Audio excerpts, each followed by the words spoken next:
Wales, and some longer spells of rain will move through Scotland. Some heavy downpours here, especially towards the north and northeast by the morning.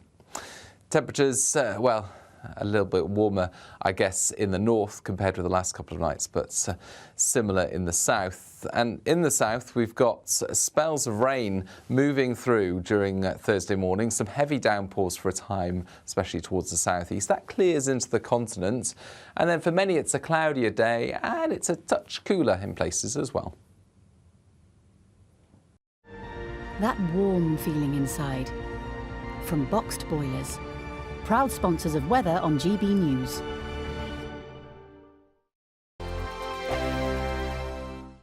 What you get for breakfast is something that, if we do our jobs right, you will wake up to news that you didn't know the night before. It's a conversation. It's not just me and Eamon. We want to get to know you, and we want you to get to know us. From 6, it's Breakfast with Eamon and Isabel. Monday to Thursdays on GB News, Britain's news channel. Westminster is going around in ever-decreasing circles, followed by the media. Britain is broken. How on earth did we get into this mess? But more importantly, how do we get out of it? Join me at 7 p.m, Mondays to Thursdays on Farage, here on GB News. We will have open, rational debate. We've got to work out how Britain moves forward from this. Join us here on GB News, the People's Channel. Britain is watching. When the news happens, it happens here. And really important breaking news. Breaking news this morning. On TV, radio and online, the news starts here on Britain's Newsroom. All the biggest stories and the answers that you need from across the UK and beyond. Join Britain's Newsroom from 9:30 on GB News. The People's Channel, Britain's news channel. Join me, Patrick Christie's, Monday to Friday, 3 till 6. We tackle the day's news agenda like you've never seen before. It's high tempo, high octane, the most controversial topics and the best guests. You will not be able to take your eyes and ears off it. I'm not afraid to ask the questions that you really want answered. 3 till 6 p.m, Monday to Friday on GB News, the People's Channel, Britain's news channel.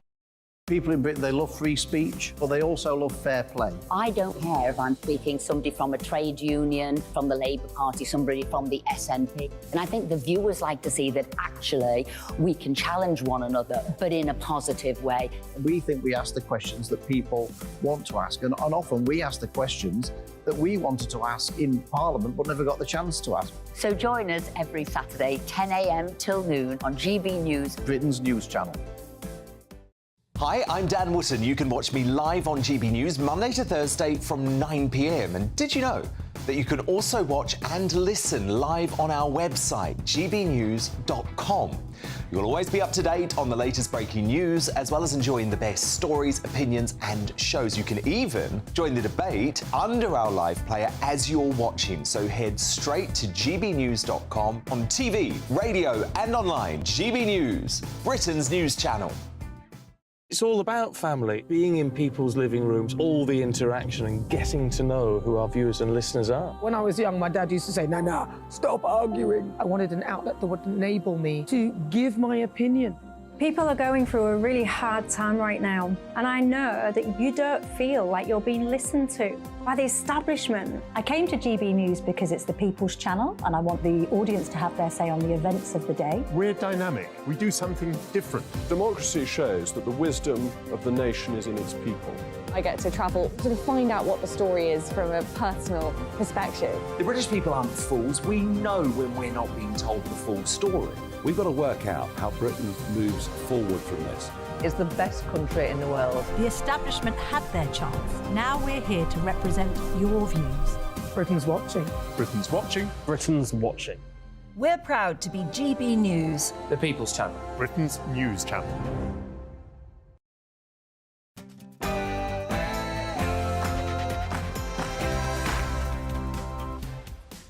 Good afternoon, it is midday and you're watching the live desk here on GB News. Coming up this Wednesday lunchtime.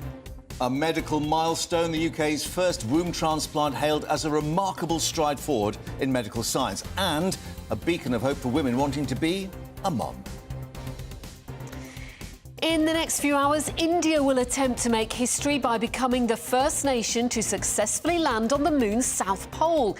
In doing so, they would become only the fourth country to have achieved a soft moon landing. We'll bring it to you live.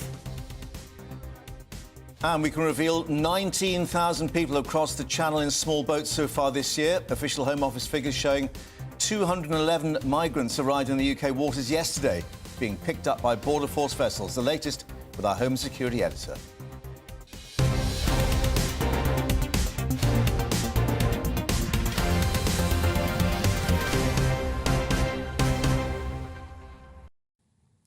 And which is the huge tourist attraction here in the UK which is celebrating its 100th birthday? We'll be telling you shortly. First, though, let's get all your headlines now with Tamsin.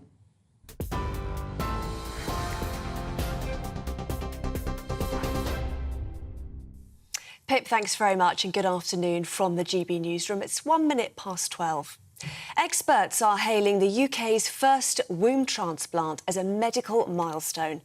A 34-year-old woman in England received the organ from her older sister and is now planning to undergo IVF later this year. The operation at the Churchill Hospital in Oxford took about 17 hours. Around 50 babies have been born worldwide following womb transplants. Lead surgeon Professor Richard Smith says the operation was a huge success.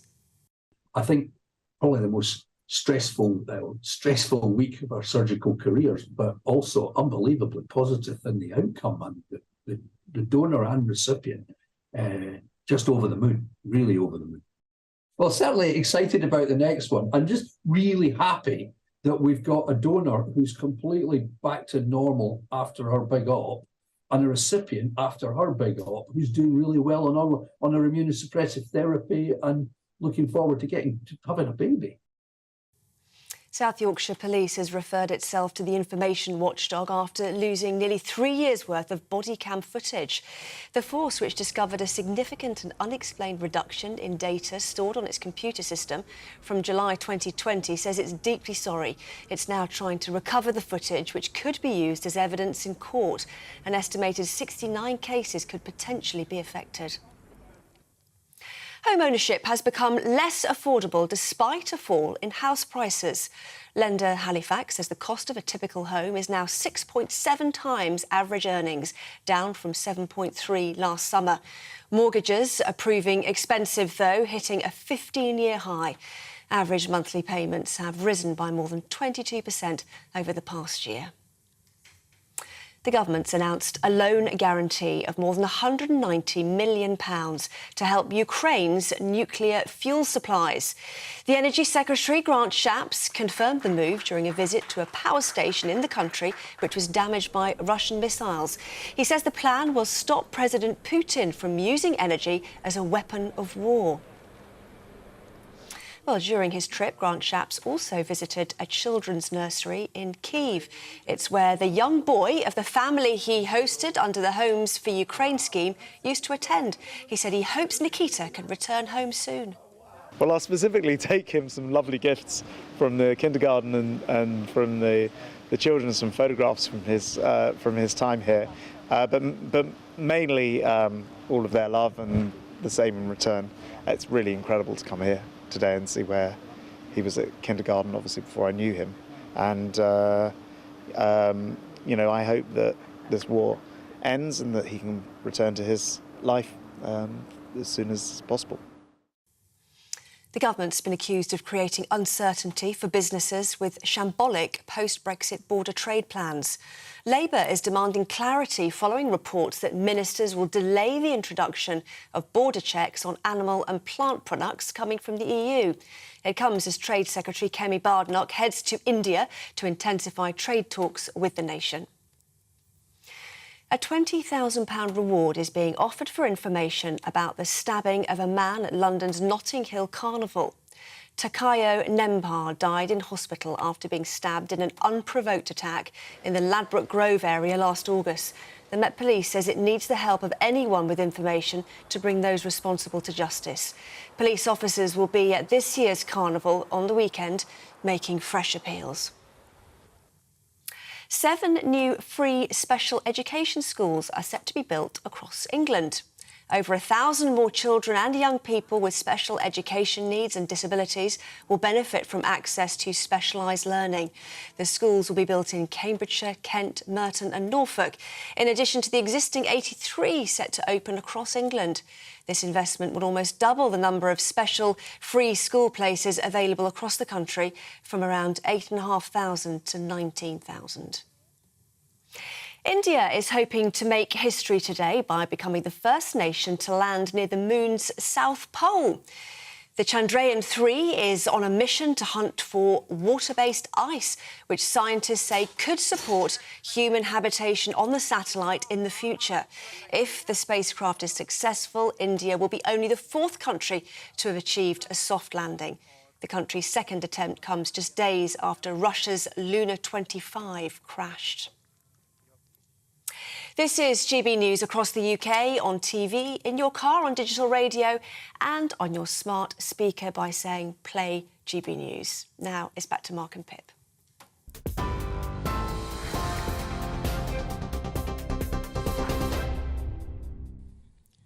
Tamsin, thanks very much indeed. Let's update you here on the live desk with some breaking news we're getting in from NatWest. This is to do with the former boss, you remember, Dame Alison Rose, who resigned last month after the fallout over the closure of Nigel Farage's bank account.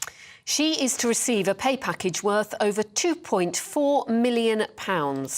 She left the firm, you might remember, last month, but is seeing out her 12-month notice period. Now, what she gets is a salary of £1.155 million for the year. Then she gets the same amount in NatWest shares, and then she gets over £115,000 in pension payments. Doesn't say if she continues to have a NatWest bank account, but we'll take that maybe as well. Anyway, more reaction coming up to that. Let's tell you about some other news now, with surgeons performing the UK's first womb transplant on a 34-year-old woman with an organ donated by her elder sister. The procedures at the Churchill Hospital in Oxford lasted more than 17 hours. The lead surgeons, Professor Richard Smith and Isabel Quiroga, described the operation as nerve-wracking but a massive success. We were very proud. Yeah, Certainly, it was an incredibly proud moment. Can I say, when we all met together, they came at 7, we saw the patients, but then we all, those almost the 30 people, got together to plan exactly who was doing what with the breakfast there. It was such an amazing feeling that we have made it to that point. And as you say, just for the patient, not only for us, but for the institutions that had put so much effort into this. We were all there for the patient. We wanted her to end up with a successful uterus transplant and hopefully a baby. We were all in tears. It's very emotional and incredibly positive, I have to say. Incredibly positive. I mean, I think probably the most stressful week of our surgical careers, but also unbelievably positive in the outcome. And the donor and recipient, just over the moon, really over. Well, extraordinary achievement, extraordinary pictures indeed. A 30-strong team involved in that surgical procedures. Well, let's speak now to the director of the MRKH Connect charity, Charlie Bishop, can join us. Thank you very much indeed for your time. I mean, this is being marked as a medical milestone, but we do understand that it has been achieved, 100 times elsewhere across the world. So we're a bit sort of late on parade, if you like.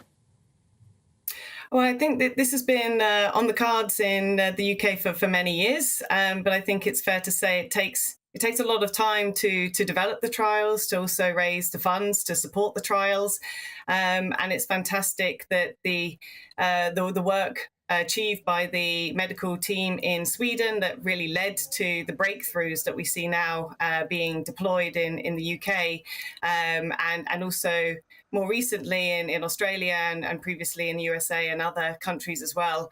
I think it's fantastic that it's now becoming available in the UK in trial format. We're very excited to see how this progresses.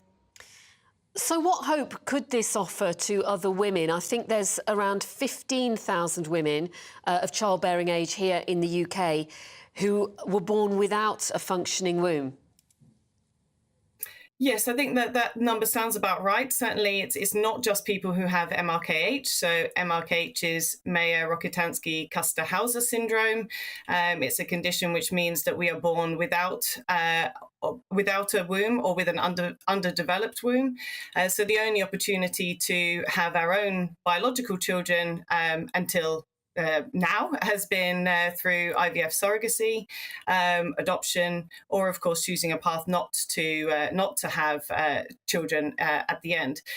So this provides hope. This provides another option in the future, potentially, particularly to see how those trials progress. And I think a big part of the diagnosis with MRKH and perhaps with other uterine factor infertility conditions is that being told at quite a young age, typically around 15 to 17, that you can't carry your own children, it brings those topics to your mind very quickly. So this provides a lot of hope and inspiration for the future. Yeah, because of the psychological effect as well, and emotional as well as the physical aspect of it. But this is another twist as well, where an elder sister has donated her womb, which is an amazing thing for the family to have undertaken. Does that guarantee more success then, because there's less danger of the organ being rejected because of the match, if you like, the tissue match? Not to my knowledge. I mean, we're a peer-run charity. I have MRKH myself, and we are not medical professionals. But our understanding of the procedure, just the same as with any organ donation, it would go through all the checks and all the tests for match. But I mean, it's fantastic that in this case, it was possible for the sister to donate to her sister, who in this case had MRKH.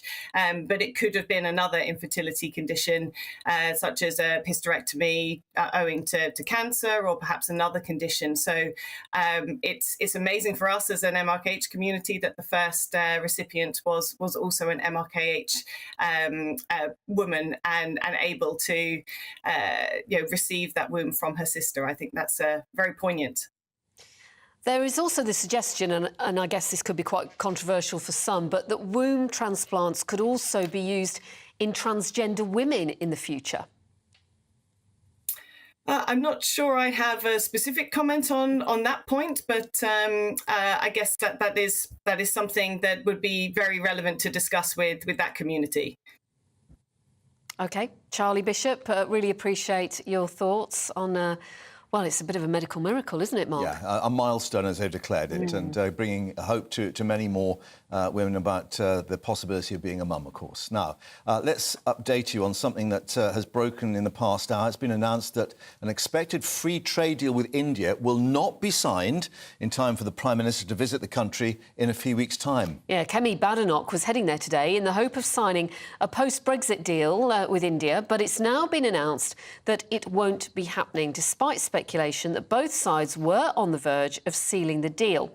Let's get more with our political correspondent, Olivia Utley, joining us in the studio. Does this mean then, Olivia, that Rishi Sunak will have his work cut out when he goes there next month? Well, absolutely he will. And I think this is quite a big blow for Rishi Sunak. He obviously has Indian heritage himself, and he was sort of hoping to use that to get this deal over the line. But now Number 10 are saying that it is really very unlikely that it's going to happen. These talks are now in their 12th round. We know that last year Boris Johnson, or perhaps it was even the year before, Boris Johnson said that he wanted this trade deal sorted by Diwali 2022, so October 2022. We're now nearly a year on from that point, and there are still disagreements. That the sticking points, those tricky issues which they can't resolve, are work visas for Indian workers and a disagreement about trade standards. And is it fair to say, they were trumpeting the fact that this was expected before this G20? That's why it was so important, September 9th and 10th in New Delhi. And we reflect, of course, that Suella Braverman was saying last year she had reservations about relaxing these immigration controls for Indian workers. Yeah, so it sounds as though that is where the difficulty lies, yeah. And it could well be that this problem is coming from the Home Office, as it were, because until this very, very important issue is fixed, then all the progress that has been made, and it sounds as though progress really has been made over the last few months. There's been an agreement on whisky imports from the UK. There are lots of opportunities opening up for UK companies to export to India with very, very low trade tariffs or no trade tariffs in some cases. So this is the sticking point on those visas. But until that's fixed, this is not going to get over the line. And that really is a very big blow to Rishi Sunak. India is set to be the world's third largest economy by 2050. And it would be the biggest trade deal that Britain has struck post-Brexit. And some are saying that, Britain hasn't struck many good trade deals at all. There was Australia, but relatively not very big. Well, absolutely, and actually the Australia deal has come into these talks. What Number 10 is saying now is that the deal is more important than the deadline. Essentially, there's been quite a lot of criticism about the Australia deal, and it's felt in some quarters that it was rushed through and that it wasn't as beneficial to the UK as it could have been. So Number 10 are now saying, well, we're going to take it slow. We're not going to push anything over the line that we're not completely happy with. But, for Rishi Sunak, who is the Brexit supporting Prime Minister, it's not a great look. Well, and it's an open door now for Labour to come in. I mean, we've got the Shadow International Trade Secretary, Nick Thomas-Simon, saying what's the latest in a series of failures. He's obviously looked at the deal that we were expecting with India, but also the United States saying, that was expected by the end of 2022. So all this post-Brexit trade that was supposed to be flowing through, just not happening. Well, absolutely. I mean, there have been deals. We've seen the Australia deal, we've had the Japan deal, but these big ones that we were really hoping for don't really look like they're going anywhere. And of course, if Biden gets re-elected next year, Biden has made it pretty clear that he isn't very interested at all in striking a free trade deal with Britain. So these two really big ones, India and the US, seem to just be being pushed down the road. Yeah. Now, we had Modi, the Prime Minister, also talking.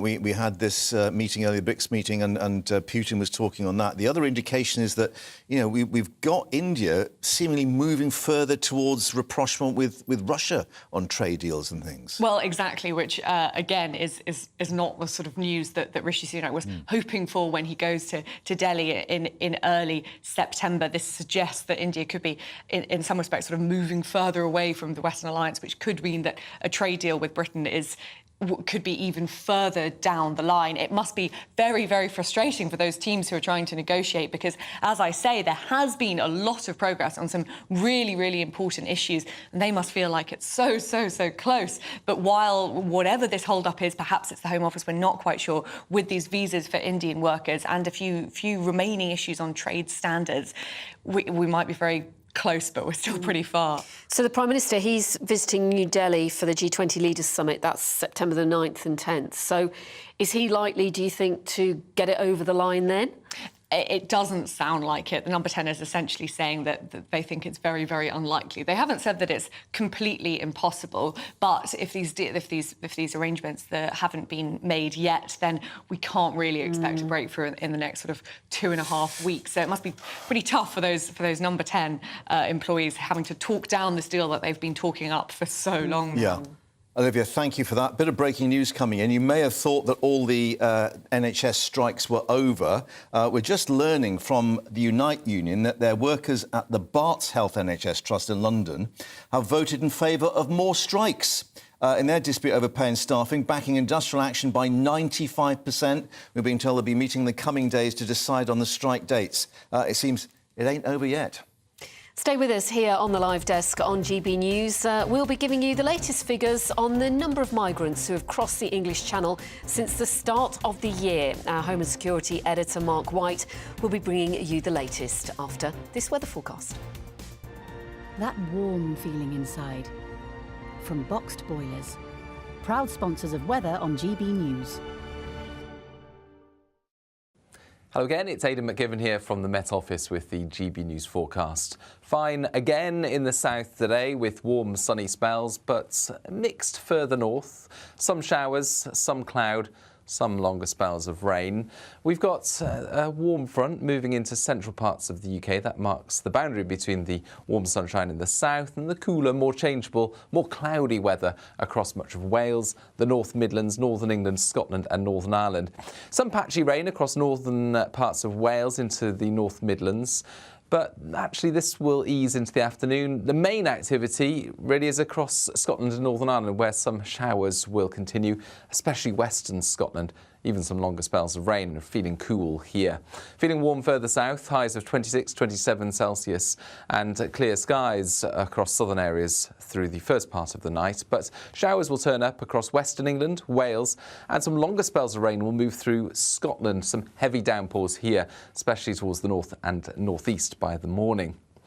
Temperatures, well, a little bit warmer, I guess, in the north compared with the last couple of nights, but similar in the south. And in the south, we've got spells of rain moving through during Thursday morning, some heavy downpours for a time, especially towards the southeast. That clears into the continent.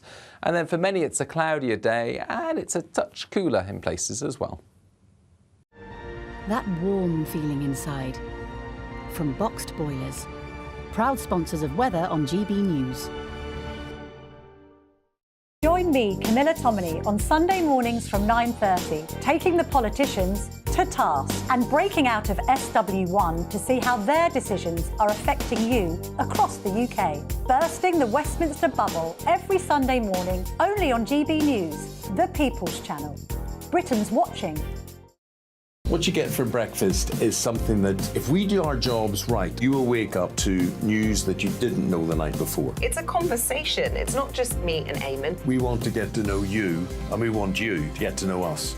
From 6, it's Breakfast with Eamon and Isabel. Monday to Thursdays on GB News, Britain's news channel.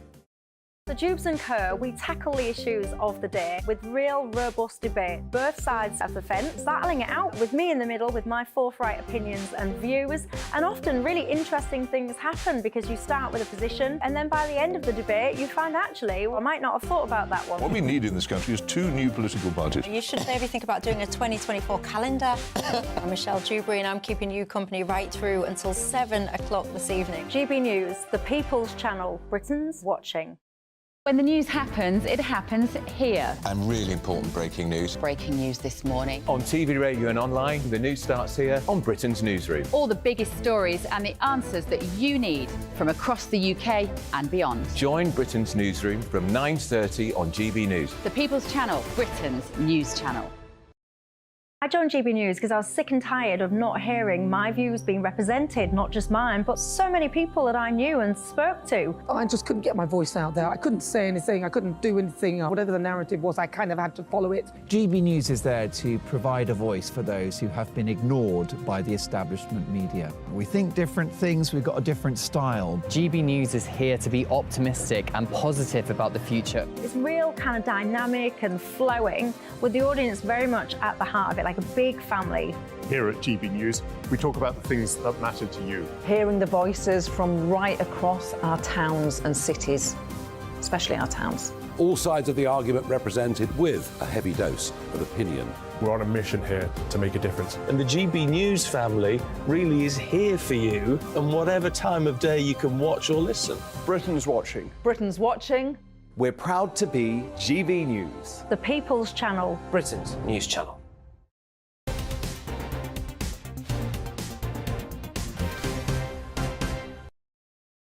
And welcome back to the live desk. Now, the Prime Minister insisting his policies are helping to reduce the number of those small boats crossing the Channel. That is, despite thousands of migrants successfully making the journey over the last few weeks. Indeed, GB News can now reveal that 19,000 have crossed since the start of the year, and official Home Office figures show 211 migrants arrived into UK waters yesterday, being picked up by Border Force vessels. Our Home and Security editor Mark White joins us in the studio. These figures, they're not going down at all, are they? And in fact, in the next few days, they could keep going up because of the conditions. Yeah, I mean, I think it's a very risky strategy for the government to actually claim that it's policies implemented by the government that is making all the difference here, because everything we learn from maritime experts who know this environment, who work the Channel, is that it's just been so unpredictable out there for months now. We think we're going to have a run of good days and then things just don't materialise, winds shift direction, and it makes it difficult. So, to be honest, we don't really know what's going on, that it's affecting these numbers. It is a bit down, 13% down the numbers are on the same period last year. I want to show you that picture that's on the screen now, though. This is interesting. That boat was spotted by our Kent producer out in the middle of the channel earlier this morning. And basically that boat was, we think, carrying a very significant number of people. You can see it's just absolutely packed out. Well, when the Border Force vessel Ranger that picked it up then returned to Dover Harbour, again, our producer was there and counted those people off that Border Force vessel Ranger, which I think we have pictures of as well as it went into Dover Harbour. That's not the pictures, no. So the Border Force vessel Ranger, we counted 81 people on board. Now, whether they were all from that single boat, we can't confirm, but it certainly looks like it might have been. So even if the Prime Minister asserts that the number of boats is being reduced for whatever reason, basically the number of migrants isn't, because they're bringing these larger vessels. And he reported, of course, in terms of the rigid inflatables, they seem to be rather larger now with these sort of rigid sections that they put in the middle of the boats. Yeah, I mean, this is what I mean when I'm saying it's really... we are uncertain as to what is actually happening and what the dynamics are in the channel at the moment, because actually there's some boats that are coming across where they've only got 30 or so. This is the Border Force vessel Ranger now that we can see coming in with those 81 migrants on board. Now, it may have picked up the occupants from another small boat. If not, that was 81 people on that boat that we showed you the still image of out in the middle of the channel. That is a very significant number of people and clearly very dangerous as well. Just getting back to that point, there are some boats coming across that maybe only have about 30 on. Why, we don't know, because we know the people smugglers' model has been to pack as many on as possible. But there are other boats like this one with very significant numbers. And it may be a supply issue. It may be that they can't get migrants who have the money available to pay to get on the boats to the beach that they're heading off from at a particular time. It could be all to do with logistics. Yeah, and what is our intelligence on what's happening on the other side of the channel in terms of the number, you know, as you've literally been reporting, hiding in the dunes, waiting for the opportunity to get the boats out and come across? Well, there's been a lot of criticism of the French authorities not doing enough. They are certainly doing a lot in terms of disrupting the encampments around Dunkirk and Calais. They have upped their beach patrols around Dunkirk and Calais as well, and that's pushing a lot of the migrant activity further down the coast to Boulogne. And of course, when they push off from Boulogne, it's a much longer journey and potentially then more hazardous as well. And as a consequence of that, a lot of the boats that we see trying to cross don't make it to UK waters and then end up turning back. So all of this is playing in, I think, to what we're seeing with the uncertainty over the numbers and the fact that the number crossing is 13% down on what it was last year. But I would just caution the government not to be too sort of triumphant at the moment, because it only takes a run of really good days, a big push off from these people smugglers, and then suddenly that gap diminishes very significantly. And how about this tactic that the smugglers are using, offering people effectively a bog off offer? Buy one, get one free. If you can't make the trip today, have a free journey tomorrow. Exactly. I think this might be indicative of some issues that the people smugglers are encountering in terms of enticing enough people to undertake that journey, because it has been estimated between £3,000 and £5,000. We're now told that it may be as low as, £1,500, and also offers that if you don't get on, as you say, if you get stopped and turned back, then we'll give you a free ride the next time out. So lots at play here, as I say, that's just making for a bit of a muddled picture in terms of giving you an accurate assessment of how it's running. But what we do know, when we actually do the maths, is that since he's come into office in number 10, it is now more than 26,000 migrants have come across this route. And Rishi Sunak can't get away from that figure. However, he tries to package and present it as, oh, well, at least this year we're not seeing the increases that we've seen year after year for the last 4 years. That is true, but still 26,000 plus It's rising and he's all the now time. acknowledging that he's not necessarily going to be able to stop it. And just quickly, and you've indicated, it's very changeable, but this week they were calling Red Week. Is that because of the weather conditions? Yeah, so this is an internal mechanism. Red days, it's effectively their red alert status. They get all their assets in to be able to deal with large numbers, but it's still unpredictable. So tomorrow, for instance, heavy rain in the morning might have an effect. But today, we're still seeing a few hundred, we think, that are making that crossing. Mark, thanks very much for updating us on that. Stay with us here on GB News. We'll be heading to the moon's South Pole as India attempts to make history by becoming the first nation to successfully land there. So stay with us for that. Now your headlines with Tamsin.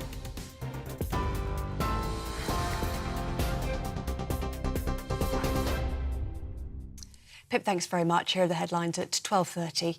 Former NatWest chief executive Dame Alison Rose is set to receive a £2.4 million pay package a month after quitting. Dame Alison resigned following the row over the closure of Nigel Farage's bank account, but is still working her 12-month notice period. Investigations into her actions are still ongoing after she admitted to discussing personal banking details with a journalist. South Yorkshire Police has apologised and referred itself to the information watchdog after losing nearly 3 years' worth of body cam footage. The force says it discovered a significant and unexplained reduction in data stored on its computer system from July 2020. An estimated 69 cases could potentially be affected. Experts are hailing the UK's first womb transplant as a medical milestone. A 34-year-old woman in England received the organ from her older sister and is now planning to undergo IVF later this year. The operation at the Churchill Hospital in Oxford took about 17 hours and is being described as a massive success. And India is hoping to make history by becoming the first nation to land near the moon's South Pole. The Chandrayaan-3 is on a mission to hunt for water-based ice, which scientists say could support human habitation on the satellite in the future. If the spacecraft is successful, India will be only the 4th country to have achieved a landing. Well, you can get more on all of those stories. Just visit our website, gbnews.com.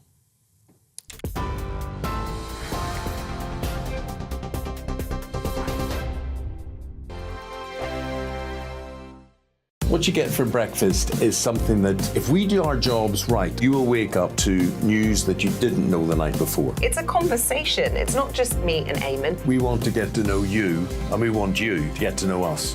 From 6, it's Breakfast with Eamon and Isabel. Monday to Thursdays on GB News, Britain's news channel. When the news happens, it happens here. And really important breaking news. Breaking news this morning. On TV, radio and online, the news starts here on Britain's Newsroom. All the biggest stories and the answers that you need from across the UK and beyond. Join Britain's Newsroom from 9:30 on GB News. The People's Channel, Britain's news channel. Join me, Patrick Christie's Monday to Friday, 3 till 6. We tackle the day's news agenda like you've never seen before. It's high tempo, high octane, the most controversial topics and the best guests. You will not be able to take your eyes and ears off it. I'm not afraid to ask the questions that you really want answered. 3 till 6 p.m, Monday to Friday on GB News, the People's Channel, Britain's news channel. Westminster is going around in ever-decreasing circles, followed by the media. Britain is broken. How on earth did we get into this mess? But more importantly, how do we get out of it? Join me at 7 p.m, Mondays to Thursdays on Farage, here on GB News. We will have open, rational debate. We've got to work out how Britain moves forward from this. Join us here on GB News, the People's Channel. Britain is watching. People in Britain, they love free speech, but they also love fair play. I don't care if I'm speaking somebody from a trade union, from the Labour Party, somebody from the SNP. And I think the viewers like to see that actually we can challenge one another, but in a positive way. We think we ask the questions that people want to ask, and often we ask the questions that we wanted to ask in Parliament but never got the chance to ask. So join us every Saturday, 10 a.m. till noon on GB News, Britain's news channel. All it does is divide people, doesn't it?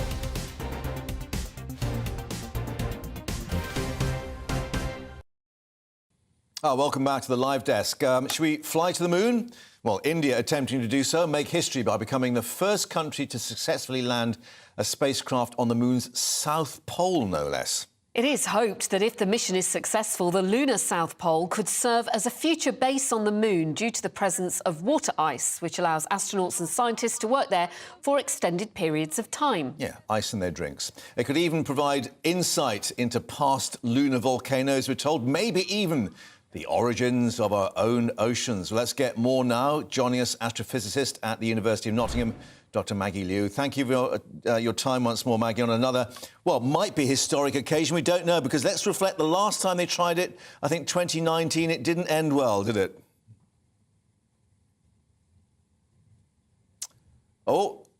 Houston, we have a problem. We can't hear you, Maggie, at the moment. Let's try Is she on the moon? Yeah, let's try We can't hear and her. regain comms with the University of Nottingham.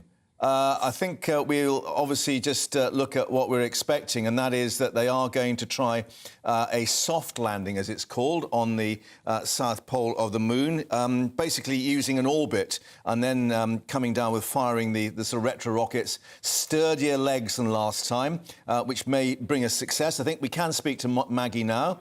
Maggie, I was just saying that clearly they've tried to learn lessons from last time. I think they've got sturdier legs on this particular vehicle, so they get a better landing. Yeah, I mean, last time they had software problems, and landing on the moon is really difficult. In some cases, even more difficult than on Mars, because at least on Mars you have an atmosphere to help you slow down. On the moon, we don't have an atmosphere, so you're relying completely on your thrusters to slow you down.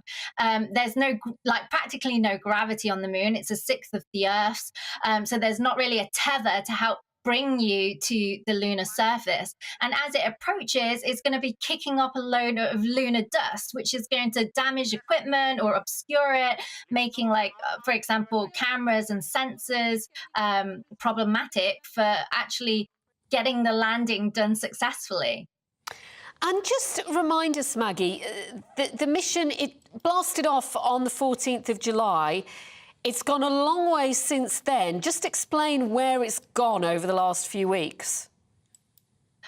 So it's headed on a slow orbit towards the moon. I know earlier in the week we saw a Russian mission that took a longer route to a quicker route to the moon. But this will have made it cheaper for the fuel to get there. So it's going to the lunar South Pole, which is an area that no one's ever landed there before. Typically, missions will land near the equator regions on the near side rather than on the far side. And this also makes it particularly challenging because there's no kind of direct line of sight for communications. And just explain, too, when we saw the last attempt by the Russians, that, too, didn't end very well. But that was a completely different approach. I mean, they literally just fired the thing into the moon's surface. Well, I think they were planning to land on the moon, right? So they were not planning for a hard landing, but unfortunately it was. And even a couple of months ago, we saw the first ever private mission by iSpace attempt to land on the moon. And again, software problems made it really difficult. Yeah. India, again, this time will be relying on autonomous software to help make its decision. Hazard detecting software will be looking out for big boulders or deep trenches to avoid, so that it does make a slow, steady landing. Right. But getting this right is going to be difficult. Now, you've touched on something quite interesting there, because, of course, all the fans of the moon landing in 1969 know that Neil Armstrong took over the controls because he saw a boulder, I think they said the size of a Volkswagen, and literally steered it around to land a bit further. So, does it actually take a manned landing to really achieve 100% success? Well, absolutely. We've seen so much success through human landings, and this is because we have a quicker response to hazardous things. We can react instantaneously. There is a communication delay of a few seconds to the moon. So if we were to manually enter anything up there, it would be too slow to react. And so having humans on there, does serve a huge benefit. However, also getting humans on the moon also requires things like bringing all of their oxygen, bringing all of their food up, and getting rid of their waste and things like that. So you need your kind of life support systems, which makes it much more expensive than sending a small robotic rover. NASA says that the moon's south pole is full of mystery, science and intrigue. Is that what, to you, makes it so fascinating, as it will do the rest of the world? I think for the moon, it makes sense for exploring even further out into the solar system. Like we've heard, there is potentially ice water on the moon, and we know that that's required for humans to go deep into space. We need it for liquid propulsion, hydrogen and oxygen. Those are the components that we need for liquid fuel. And so launching from the moon would be much cheaper if we could get those materials on the moon and launch from there, rather than bringing it up from Earth itself. I know the Chinese are particularly interested in helium-3. These have nuclear fuel use cases, and there's also a lot of rare minerals that we are kind of depleting here on Earth through our computers and phones, etc. And they're abundant on the moon, so there are resources to be taken there. So another small step, maybe. We shall see. I think 1:30 we're being told. We're expecting that landing. We'll speak to you then a bit later. Maggie, for the moment, thanks very much for joining us. Thank you. Well, back here on Earth, and wildfires are again raging in Greece. We want to bring you some live pictures from Athens as firefighters try and control the situation. But they are absolutely raging, as you can see in those pictures that we're seeing. We think these are the slopes of Mount Parnitha to the northwest of Athens. And once more, the efforts to actually get that water drop on the flames being hindered by the strong winds and, of course, the heat up to 40 Celsius. That's 104 Fahrenheit. And you can see the amount of smoke as well, which is obviously hindering both the helicopters and the aircraft trying to drop water on the fires that are breaking out in quite an extensive area to the northwest of the capital. Yeah, hundreds of people have already had to flee their homes since the fires erupted on Saturday. And conditions, say the fire brigade, remain very, very difficult. And in several cases, they are extreme. There's hundreds of firefighters supported by volunteers and also aircraft. Some of those aircraft have come from Sweden and Germany to help. We were reporting, of course, yesterday on the deaths of those 18 people killed, thought to be refugees, although no confirmation of that, in the northwest near the border with Turkey, near the city of Alexandroupolis and Greece, saying that those deaths in the forest was a tragedy. But the fire's now burning for 5 days or more, in addition to the series, of course, we reported on in Rhodes and the other islands back at the end of July. But you can see the skill these helicopter pilots now are using in terms of the water drop and trying to assess where the next outbreak may be. These much slower flying, of course, than the Canadair planes that we saw with a very big water drop capabilities, but a huge operation underway. We'll keep you updated on this in Greece. Falling house prices and record wage growth has made homes more affordable on paper, but the rising cost of borrowing has put mortgages at a 15-year high. That's come from analysis from Halifax. Well, the same research telling us that house prices are going from 7.3 times annual earnings last year to 6.7 annual earnings, making them on paper perhaps a bit more affordable. But, of course, the mortgage rate itself has gone up. Well, Liam's here to join us with On the Money to explain more.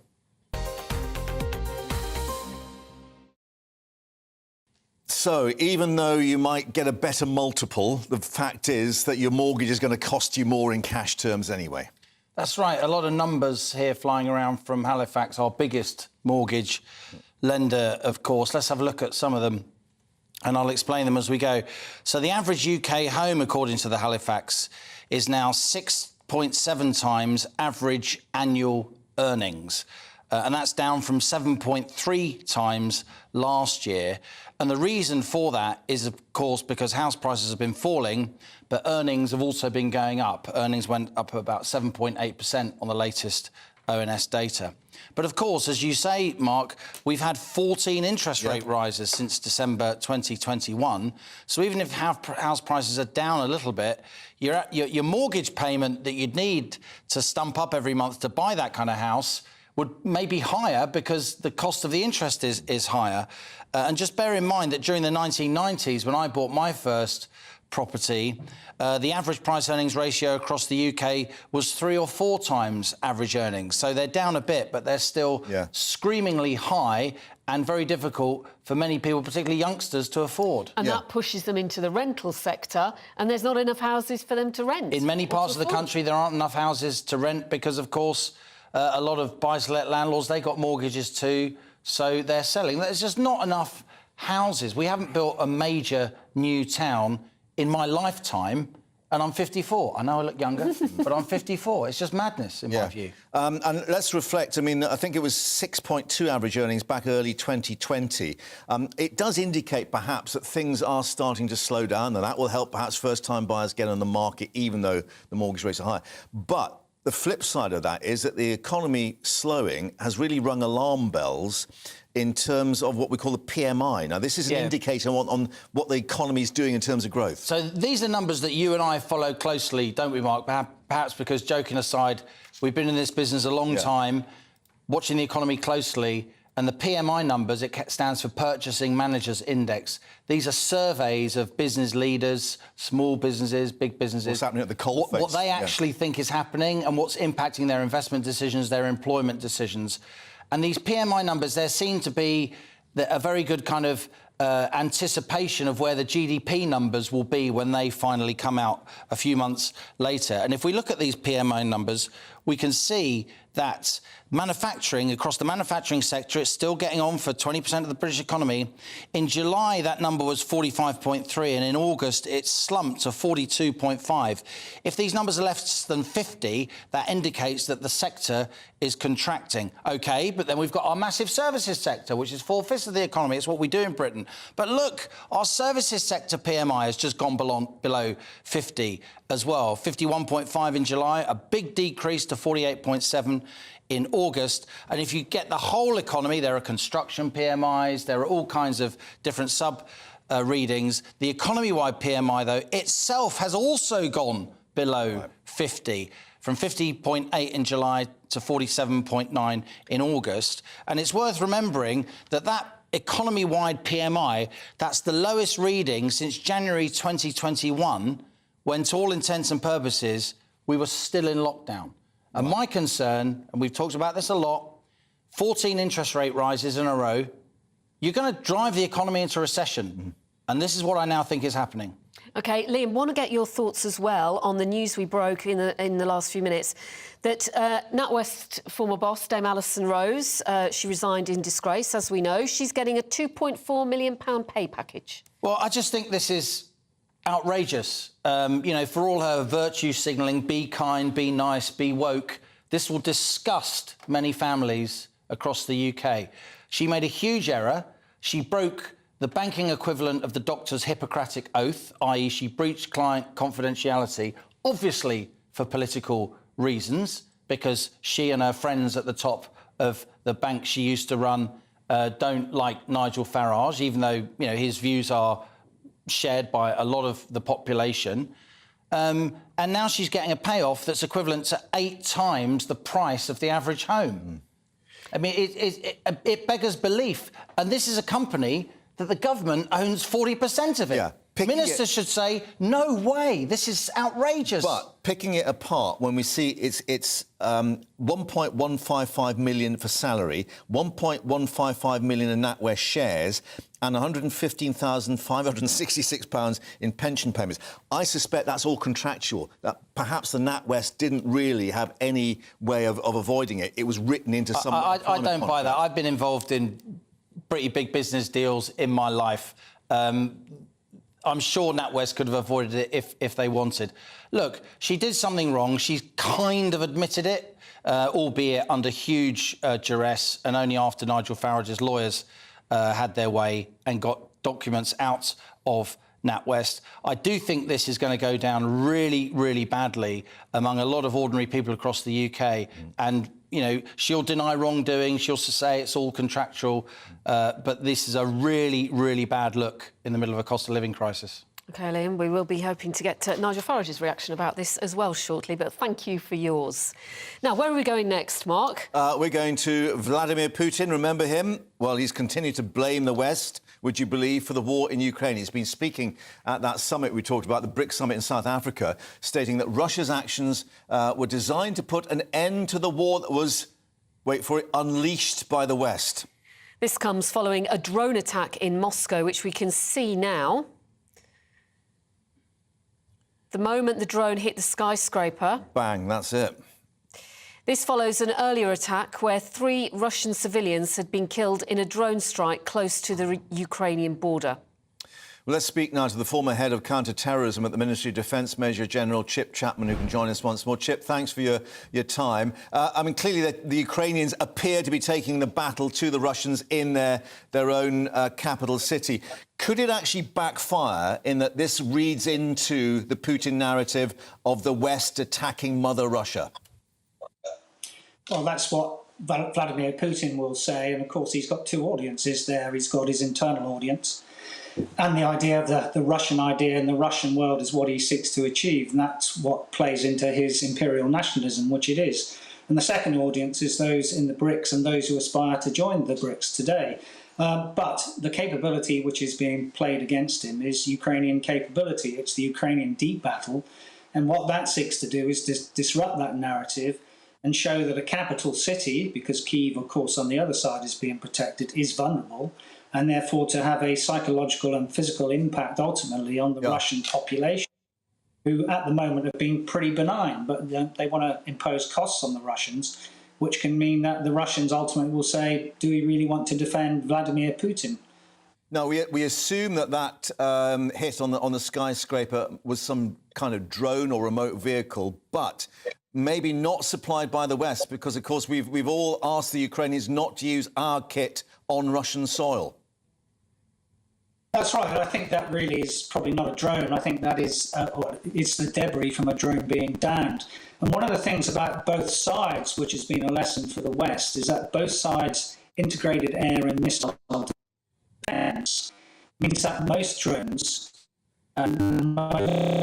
Chip, we're just going to interrupt. We're getting a problem with the signal. We're just getting a bit of interference on there, so apologies for that. We'll try and get a better line to you. But let's just show those pictures, I think, one more time, because clearly this is in the business district here in Westminster. And Liam is still with us, because you've reported from Moscow, Liam. I spent 6-7 years of my life living what effect will this have on Muscovites? Well, that building, not only is it owned by somebody who's close to Vladimir Putin, it's Moscow's equivalent. It's called Moscow City. It's the equivalent of Docklands and the City of London combined.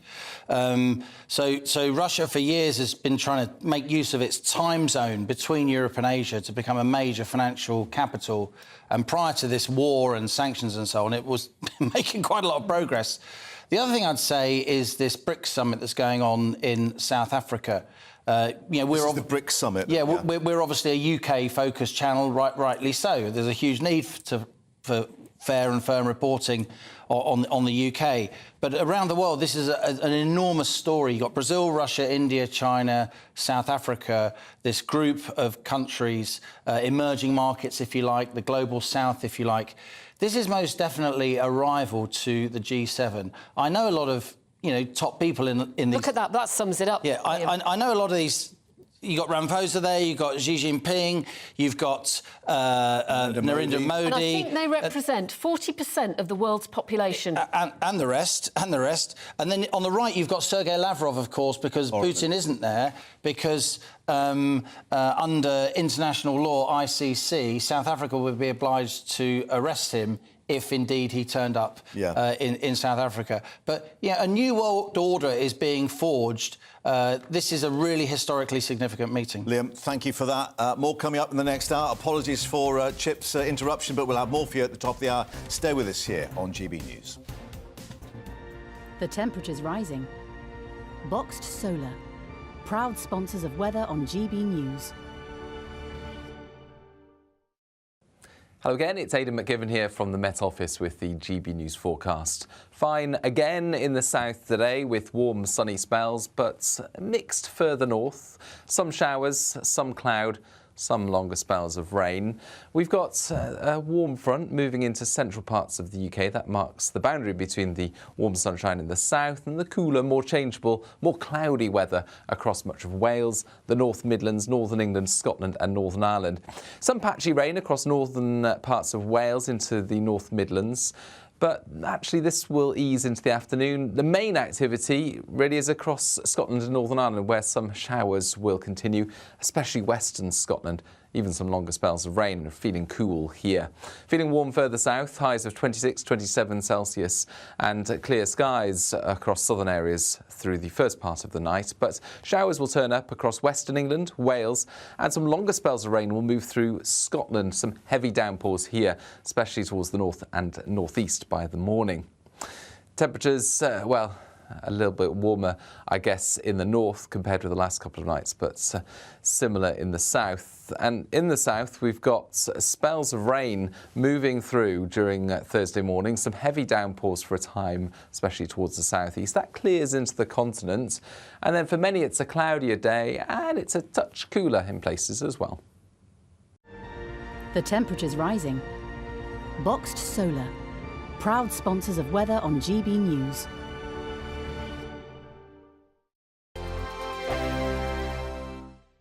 The Live Desk with me, Mark Longhurst. And me, Pip Thompson. It's here Monday to Friday on GB News. From Midday, we'll bring you the news as it breaks, whenever it's happening and wherever it's happening, from across the UK and around the world. Refreshing, feisty, but with a bit of fun too. If it matters to you, we'll have it covered on TV, radio and online. Join the Live Desk on GB News, the People's Channel, Britain's news channel. Weeknights on GB News from 6 p.m. You'll always get drama. Please stop, Michelle. I know, yeah. Please stop. Should I just shut up? Romance. You like me, I like you. There you go. There you are. Well, don't tell anybody. Adventure. Etc. That's the whole point. But and action. Sergeant, the read my superstar panel. They're already at it. They're fighting. It's going to be quite a show. Only on GB News, the People's Channel, Britain's news channel. So Jubes and Kerr, we tackle the issues of the day with real robust debate, both sides of the fence, battling it out with me in the middle with my forthright opinions and views. And often really interesting things happen because you start with a position and then by the end of the debate you find actually, well, I might not have thought about that one. What we need in this country is 2 new political parties. You should maybe think about doing a 2024 calendar. I'm Michelle Dewberry and I'm keeping you company right through until 7 o'clock this evening. GB News, the People's Channel, Britain's watching. Monday to Thursday, 9 p.m. till 11 p.m. Join me, Dan Wootton. I'll bring you the sharpest takes and hottest debates. Do you not believe in prison? I don't believe in prisons. I'm completely stunned. I guarantee you there'll be no spin, no bias, no censorship. I actually was personally quite offended by it. And no reason to go to bed. So I guess they've always been quite woke. That's Dan Wootton tonight on TV, radio and online. Monday to Thursday from 9 p.m. till 11 p.m. on GB News. The People's Channel, Britain's news channel. In a world of dull and predictable radio and TV shows. Oh, hi. On Mark Dolan tonight, we've got big guests. We drill into the big stories of the day. The show adds up to a brilliant listening and viewing experience. Mark Dolan Tonight is the most entertaining current affairs show ever, and that's a fact. That's Mark Dolan Tonight, Friday, Saturday and Sunday from 9. Only on GB News, Britain's news channel. Like all families, we have arguments every now and then, but actually we agree on what the mission of GB News is, and that's the most fundamentally important thing. GB News provides the kind of platform that lets all voices be heard. We don't hold back. We're free to say what we really think. Just because some people who live in a tiny little Westminster bubble think that their particular story is important, that's not the most important story for me. And often they will be difficult stories, stories that you won't find on the establishment media. Because what people think in the north of England may be very different to what they're thinking in the home counties. We're going to carry on telling the world what life is really like for households up and down the UK. We love to be in your car, in your kitchen as you're having your breakfast. Whatever you're doing, you are part of the show. If it matters to you, it matters to us. Britain's watching. Britain's watching. Britain's watching. We're proud to be GB News, The People's Channel. Britain's news channel.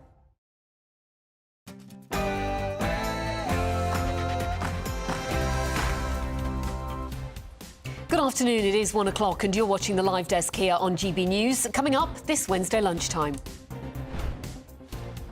India attempting to make history and become the first nation to successfully land on the moon's south pole. This is the crowd gathering in India to witness that historic event. We'll be flying you to the moon shortly, hopefully, with the latest live. A medical milestone. The UK's first womb transplant is hailed as a remarkable stride forward in medical science and a beacon of hope for women wanting to be a mother. And former NatWest boss Alison Rose, who quit after leaking inaccurate stories about Nigel Farage's bank account, is to get £2.4 million in a payoff. We'll have the views of a certain Nigel Farage live.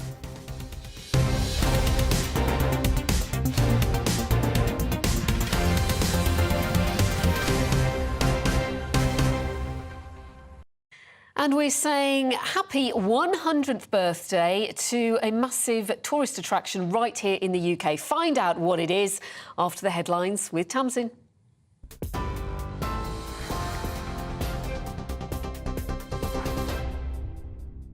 Pip, thank you. Good afternoon from the GB newsroom at 1 minute past 1. Former NatWest Chief Executive Dame Alison Rose is set to receive a £2.4 million pay package a month after quitting. Dame Alison resigned following the row over the closure of Nigel Farage's bank account, but is still working her 12-month notice period. Investigations into her actions are still ongoing after she admitted to discussing personal banking details with a journalist. The company says it will continue to review her planned pay and bonus payouts based on its findings. South Yorkshire Police has referred itself to the information watchdog after losing nearly 3 years' worth of body cam footage. The force, which discovered a significant and unexplained reduction in data stored on its computer system from July 2020, says it's deeply sorry. It's now trying to recover the footage, which could be used as evidence in court. An estimated 69 cases could potentially be affected. Experts are hailing the UK's first womb transplant as a medical milestone. A 34-year-old woman in England received the organ from her older sister and is now planning to undergo IVF later this year. The operation at the Churchill Hospital in Oxford took about 17 hours. Around 50 babies have been born worldwide following womb transplants. Lead surgeon Professor Richard Smith says the operation was a massive success. I think probably the most stressful week of our surgical careers, but also unbelievably positive in the outcome. And the donor and recipient just over the moon, really over the moon. Well, certainly excited about the next one. I'm just really happy that we've got a donor who's completely back to normal after her big op, and a recipient after her big op who's doing really well on her immunosuppressive therapy and looking forward to having a baby. A £20,000 reward is being offered for information about the stabbing of a man at London's Notting Hill Carnival. Takayo Nembhard died in hospital after being stabbed in an unprovoked attack last August. Police officers will be at this year's event over the bank holiday weekend to make fresh appeals for information. The government's announced a loan guarantee of more than £190 million to help Ukraine's nuclear fuel supplies. The Energy Secretary Grant Shapps confirmed the move during a visit to a power station in the country, which was damaged by Russian missiles. He says the plan will stop President Putin from using energy as a weapon of war. Home ownership has become less affordable despite a fall in house prices. Lender Halifax says the cost of a typical home is now 6.7 times average earnings, down from 7.3 last summer. Mortgages are proving expensive, though, hitting a 15-year high. Average monthly payments have risen by more than 22% over the past year.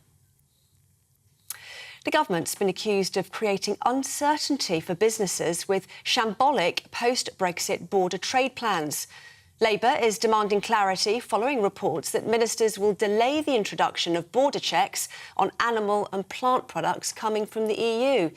It comes as Trade Secretary Kemi Badenoch heads to India to intensify trade talks with the nation.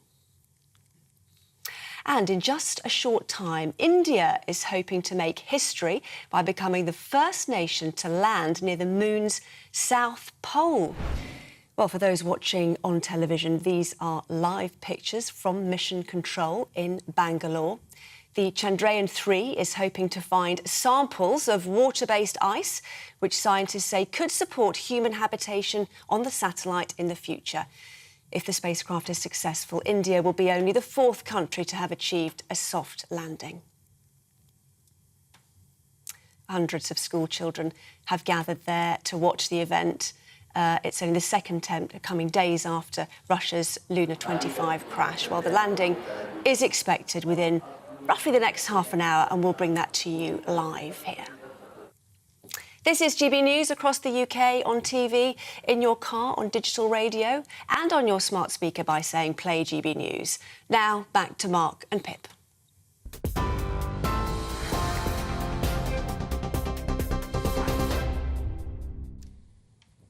Welcome back to the live desk. And shall we fly you to the moon? Because in the next half hour, the Indian spacecraft Chandrayaan-3 is attempting to become the first to land on the moon's south pole.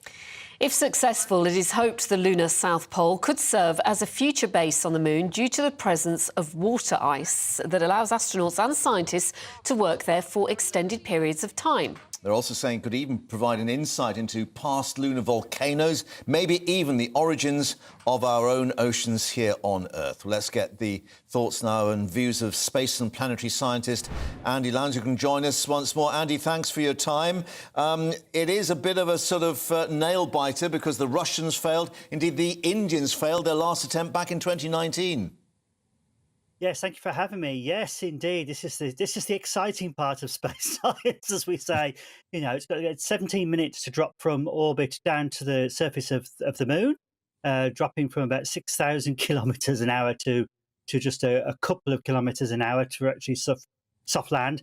That is the nerve-wracking thing. And of course, beautiful thing about it is there's nothing they can do about it. It's an onboard system that will try to land the spacecraft. And it is a very important mission, this one, for a couple of reasons. One, of course, India are part of the Artemis program, the international consortium going to the moon, where they hope to build a base in the South Polar region.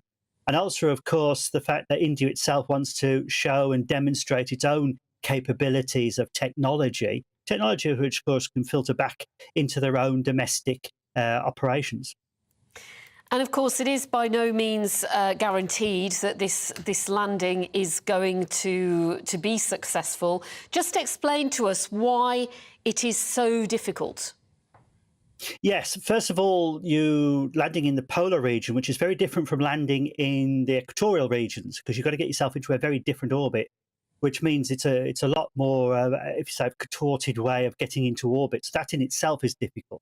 When you're dropping a spacecraft down onto the surface of another world, what it is a controlled crash. So you have there's a demonstration piece here, a spacecraft, and when it's actually falling, you just let it fall, essentially, and allow gravity to pull you down, which is why you're travelling at great speed. Thrusters underneath it then fire to sort of cushion you as you're starting to drop. And that timing must be right to reduce your speed as you drop, because you're not just falling straight down, you have other movement as well. So it's an angled fall, and all that has to be compensated for as you're dropping down. And as you're falling down, you've got to monitor the surface, and the spacecraft and computer systems will actually do that to see that you're not landing, for instance, in a boulder region or on top of the edge of a crater, because the spacecraft will topple over and fall. It's got to try and find the flattest area possible. And I was making the point earlier, of course, that when we go back to July 1969, it was Neil Armstrong that took over the controls and went long, because he saw a boulder the size of a Volkswagen. How quickly can they do that if they're doing everything by remote control? They can't. This is up to the spacecraft. This is why they're so nerve-wracking. AI technology is in place to try and deal with this. The failure of Chandrayaan-2 was a software glitch which caused the problem, and they've corrected that now. They've made some adjustments and alterations of the design, which hopefully should correct that problem. And that's one of the beauties you have of a human on board, as you absolutely rightly said. Neil Armstrong saw a problem, immediately took over manual control, and with the help of Buzz Aldrin, who was calling out altitude and fuel capability and fuel allowance, he was able, therefore, to manually guide the vehicle in, quite staggeringly, with less than 20 seconds of fuel left. You can't do that here. It's automatic. The scientists and engineers have just got to sit there and watch. That is absolutely terrifying. But it's the only way really you're going to do this if you're going to do these kind of things in the future. Right, you whet our appetite, I think, which is why we'll be back to you shortly. I think we're talking about 1:30. We may get the landing. We'll be back to you and cross our fingers and everything else. Thanks very much Andy, indeed. thank you. I love that. It was like an episode of Blue Peter with his little prop. A bit better than sticky back plastic, I think. Brilliant. Let's get more now on that breaking news we brought you in the last hour, that former NatWest boss Dame Alison Rose is set to receive a £2.4 million payout a month after she resigned in disgrace. Well, NatWest says it's continuing to review her planned pay and bonus relating to the ongoing investigations, they say, surrounding the, row over certain Nigel Farage's bank account. Well, he joins us now from Milwaukee in the United States, which is about as far away as you can get from the NatWest Centre in the City of London, I guess, Nigel. However, let's reflect the news has broken. Looking at the way they've termed it, this does appear to be something contractual that she is effectively entitled to, because she's got this, 12-month notice period. Yeah, I mean, look, had she been sacked for what she did, she wouldn't be entitled to any of this. And let's just think this through. What did she do? Number one, she broke client confidentiality. Any employee of NatWest Bank that broke that confidentiality would have been given a plastic box with their conditions, told to leave the building immediately, and not even got their month's salary. That was the first thing she did. She then broke pretty much every important rule in the regulator, the FCA's rule book, so she broke the law, and then she lied about it. She said, oh, I only said to the BBC that he was a customer of Boots. I didn't talk about the money that was in the account falling below a certain level.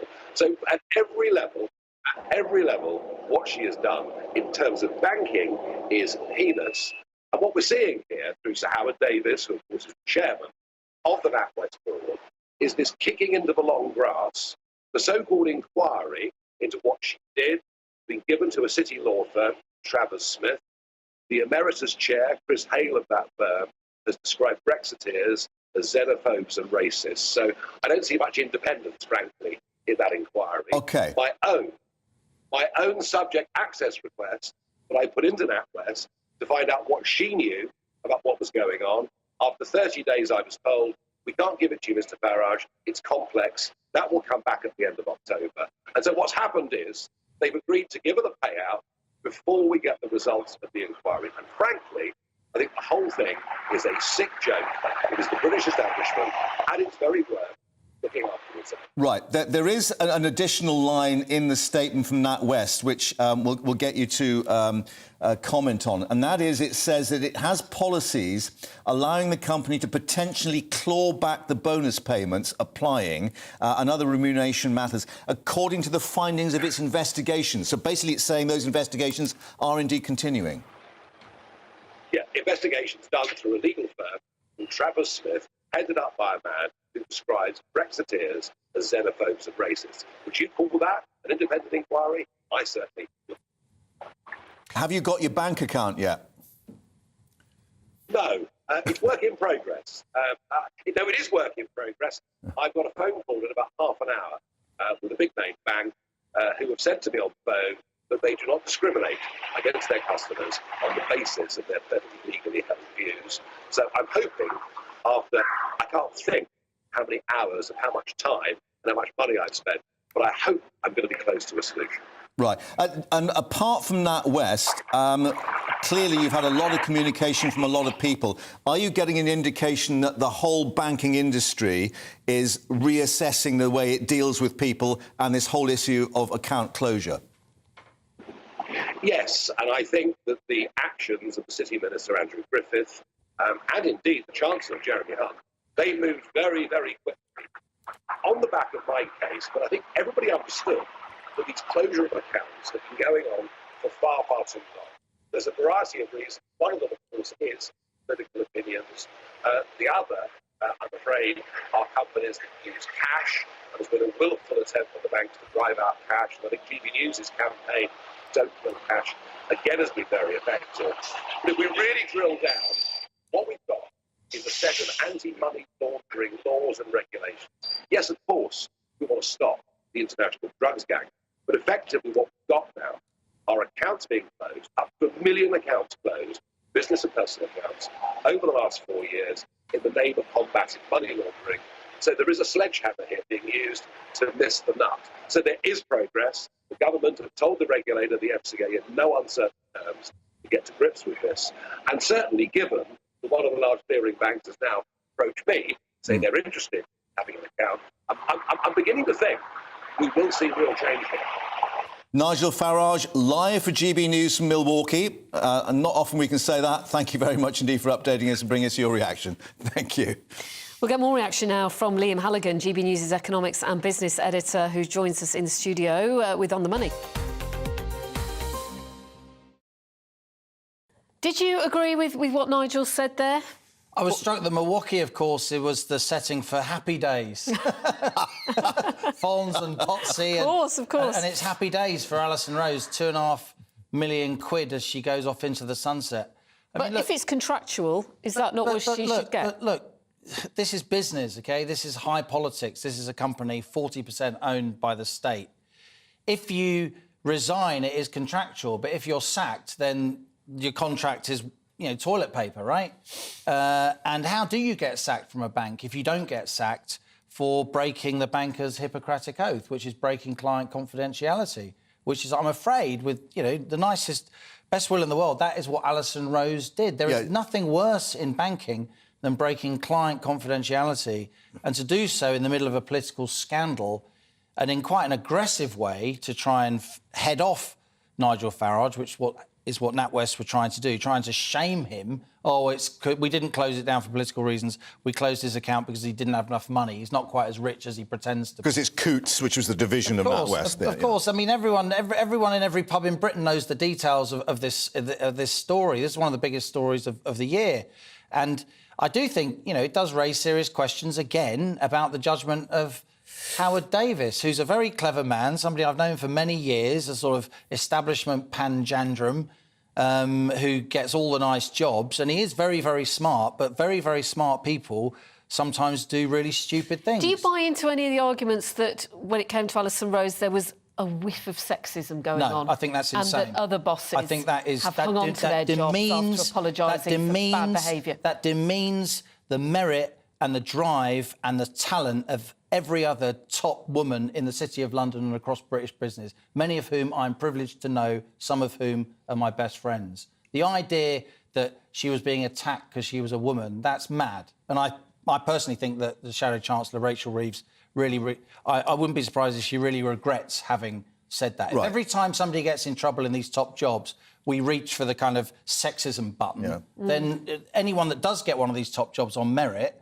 which many top women in the city do, we're always going to doubt why they've got the job, right? Yeah, Paul Thwaite, in fact, her successor, is actually on a lesser deal. He's getting 1.05 million for the year with shares of 1.05 million. I'm just wondering what you make of this NatWest statement, saying that they have potentially the clawback process on the bonus payments and that any decisions on remuneration, because she's got this 12-month notice period, is subject to the investigations, i.e. they're saying we've still got the power to maybe bring some of this money back. Because she's quotes what we call in big business a good leaver, she's not being sacked, right? If they try and claw back her money, then she'll get her lawyers onto them, right? And she can obviously fund the top lawyers given the rest of the money that she's got. So it's very hard for me as a seasoned journalist and somebody with experience in high finance to think this isn't anything other than a wheeze on the part of NatWest in order to say, oh, don't worry, she may not get this money, because they know they stand accused of the very point that Nigel made there down the line from Milwaukee, that isn't it a bit odd to give her the payout before you've had the investigation? Yeah, Mm. yeah. Liam, for now, thank you. We want to go to some live pictures. Very exciting, this. A school in India as the country prepares to make history. The countdown has begun to India's space agency attempting to become the first to land a spacecraft near the South Pole of the Moon. And touchdown mark is just minutes away. Yeah, 1:34 we're being told now, and you can see that the youngsters in Guwahati, they've got their flags waving already, but we do hope it's going to be a rather more successful outcome than the number 2 photographs of the moon lander. surface, There's and that mission is also control being there. streamed here. Oh, Currently, the horizontal velocity. she's knowing a bit more than I do, so I'll just let her have her say there for a moment. Clearly, they're hoping for a better outcome than 2019, when the number 2 lander didn't quite achieve the soft landing. We're told that the legs on this particular vehicle have been made rather sturdier to withstand the impact, bearing in mind this is a very mountainous or hilly region, of course, at the South Pole of the planet. And that soft landing, just to explain, is the controlled descent of a spacecraft, which can then result in a gradual touchdown, which in this case will be on the moon's surface.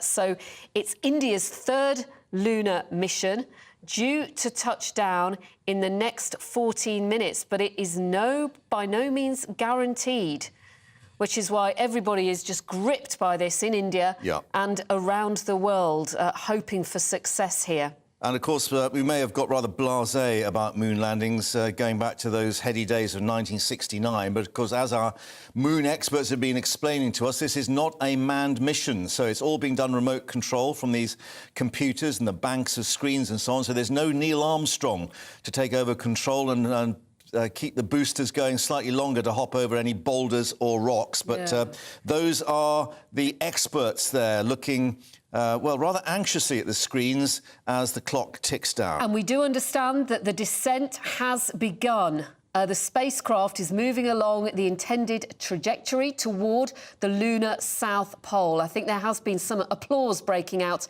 in the control room, but the next few minutes, that is what is going to be crucial to the mission. And touchdown is due to happen in the next 13 minutes. Andy Lound, we talked to you earlier. How excited are you getting now? Very. The heart rate is beating hard, as it always does on these things, because your heart goes out to the engineers, who all they can do now is sit there. And looking at the screens, it's quite good, as we said with the nice model one I made earlier. You've got the 2 movements. You've got it falling, of course, and you've got it moving, because it's an arc that does it to fall down. And they've got to get those 2 velocities absolutely right to allow it to get into position to land. And that's the really hard bit. And when they burst into applause, it's because everything is firing correctly.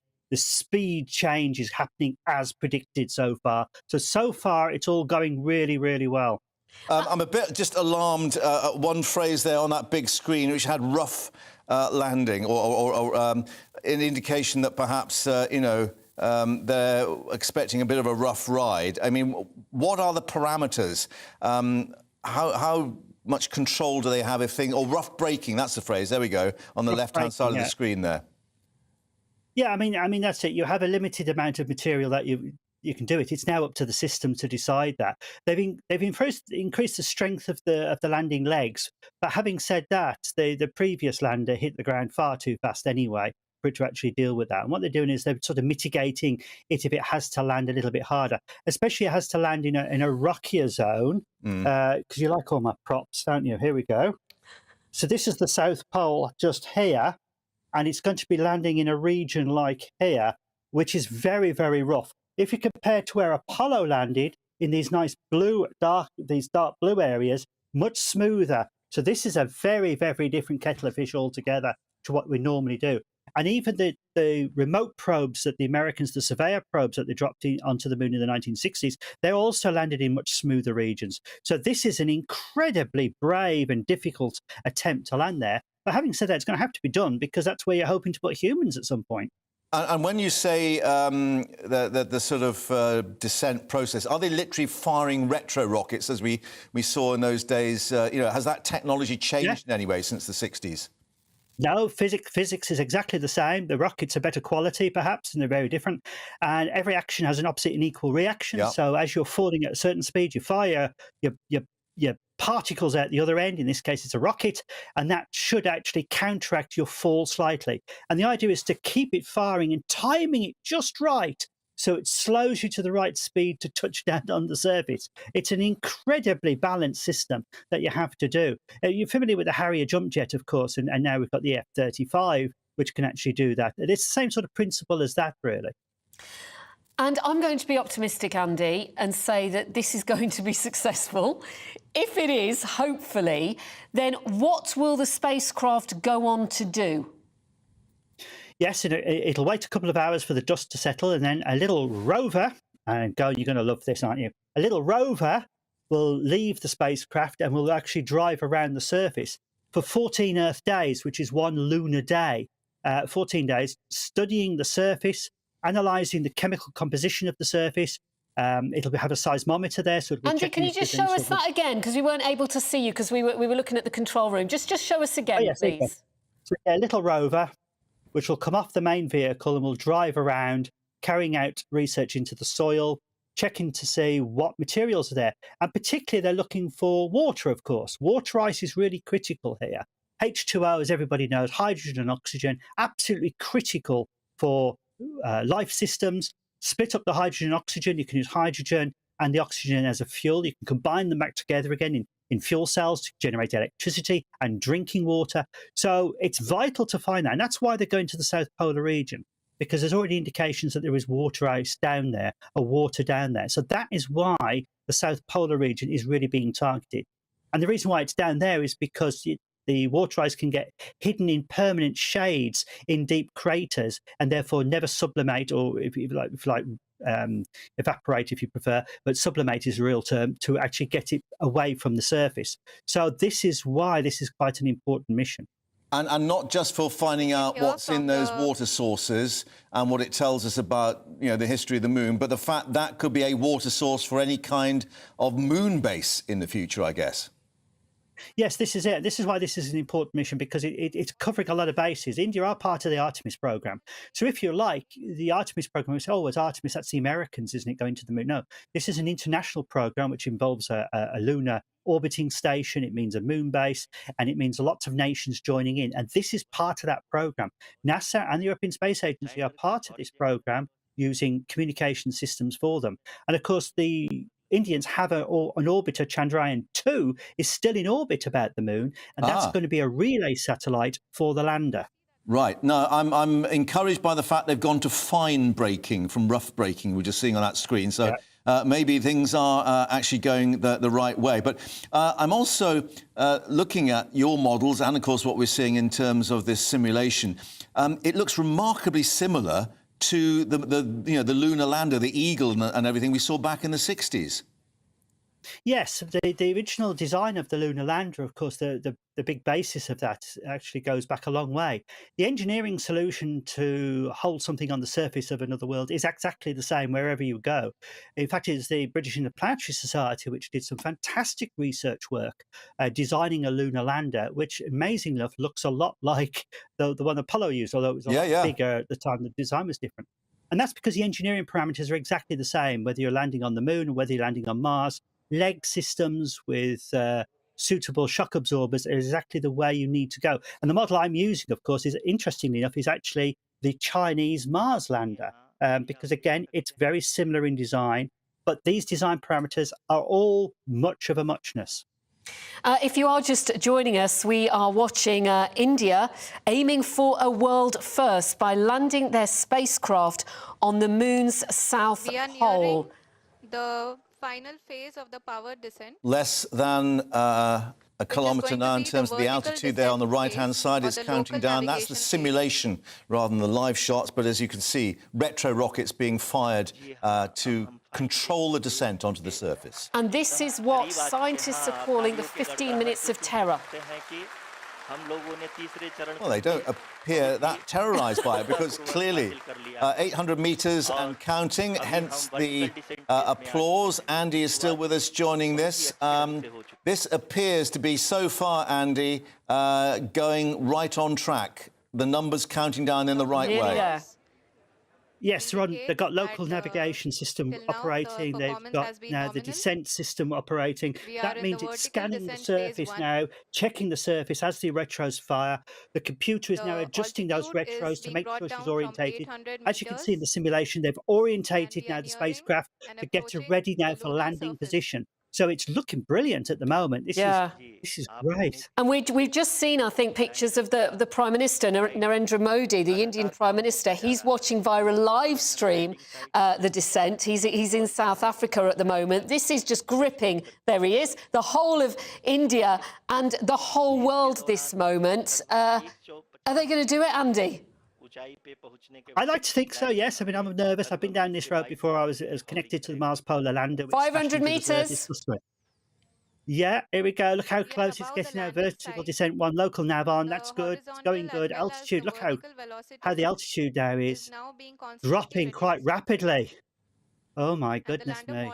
And we've got a picture there on the screen, which we assume is the view from the bottom of the lander, showing the surface coming up. And that will give them literal visual contact if there is anything they need to try and skip round quickly. There's nothing they can do. They've got to just let it go now on its own. They can't skip round it now. This is too late. This is it. You're full committed. I love this when you're full committed to something. It's great. But yes, they've got the nav cam so you can actually see it as she's dropping down. Oh, my goodness. Look at this. Here we go. Here we go. And will we get the dust kicking up as we remember all those years ago? It's kicking up some dust. Because that surface is so uneven, isn't it? It's full of craters and boulders. Yes, it's an incredibly rough terrain to get into, a very ancient terrain, billions of years old. That's what's going to make us interesting to study it, to understand the nature of the moon itself. So from a scientific point of view, it's absolutely magnificent. Now, you're saying those legs have been made rather more sturdy. Do they have any kind of sort of shock absorption system to actually yes, they do. make Yes, it they softer? do. It's a shock absorbing system, very similar to what you see on the bogies of trains on the side of them. So you have that sort of pneumatic system, so it can actually take the strain. And there's a section of deformation which happens, and that actually takes all the energy out of the landing itself. And we're looking at the numbers. They've managed to sort of get it to hover effectively for a while there, while they made sure that everything was in the right position. Well, that's what happens, and the computer realises how close it is to the ground, and therefore it starts to enforce extra thrust down there to hold it in place, to make sure she actually drops down as slowly as possible. So it's going to hit the surface not at zero. Obviously, you can't do that, but it's only just a few kilometres an hour. 75 metres, we're now told. 75 metres away. Final moments now. Yeah, here we go. Oh my goodness. If anyone's ever done a parachute jump, they'll know what it feels like when this thing's coming down. Oh, yes, I've done one of them. Yeah, right. A bit of a call to parachute onto the moon. However, let's just reflect that the Prime Minister there is looking very, very anxious because clearly the whole aspect of this, as you're saying, with India in the Artemis grouping, is a lot riding on this in terms of the future of space programs. Oh, yes, very much so. I mean, can you imagine with Putin having a live link to the group that he's meeting, what he's going to think as India achieve it? Yeah, we are, I think, probably less than a minute away now. 25 metres. The spacecraft making its final descent to the lunar South Pole. Should we just listen in to Mission Control?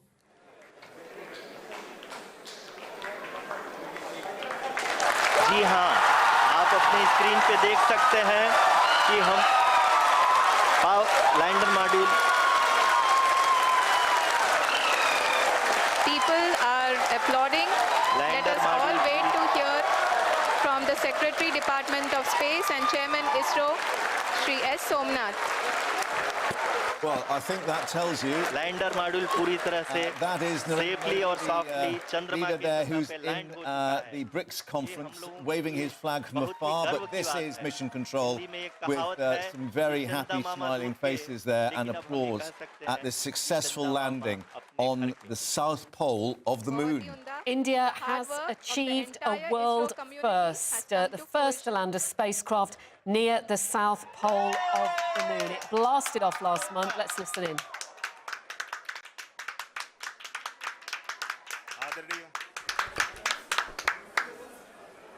Those are the kids that we saw earlier with their flags now being waved high with great jubilation from a younger generation. Soft landing on the moon. India is on the moon. Sir, I request our Honourable Prime Minister to address us and bless us. Thank you, sir.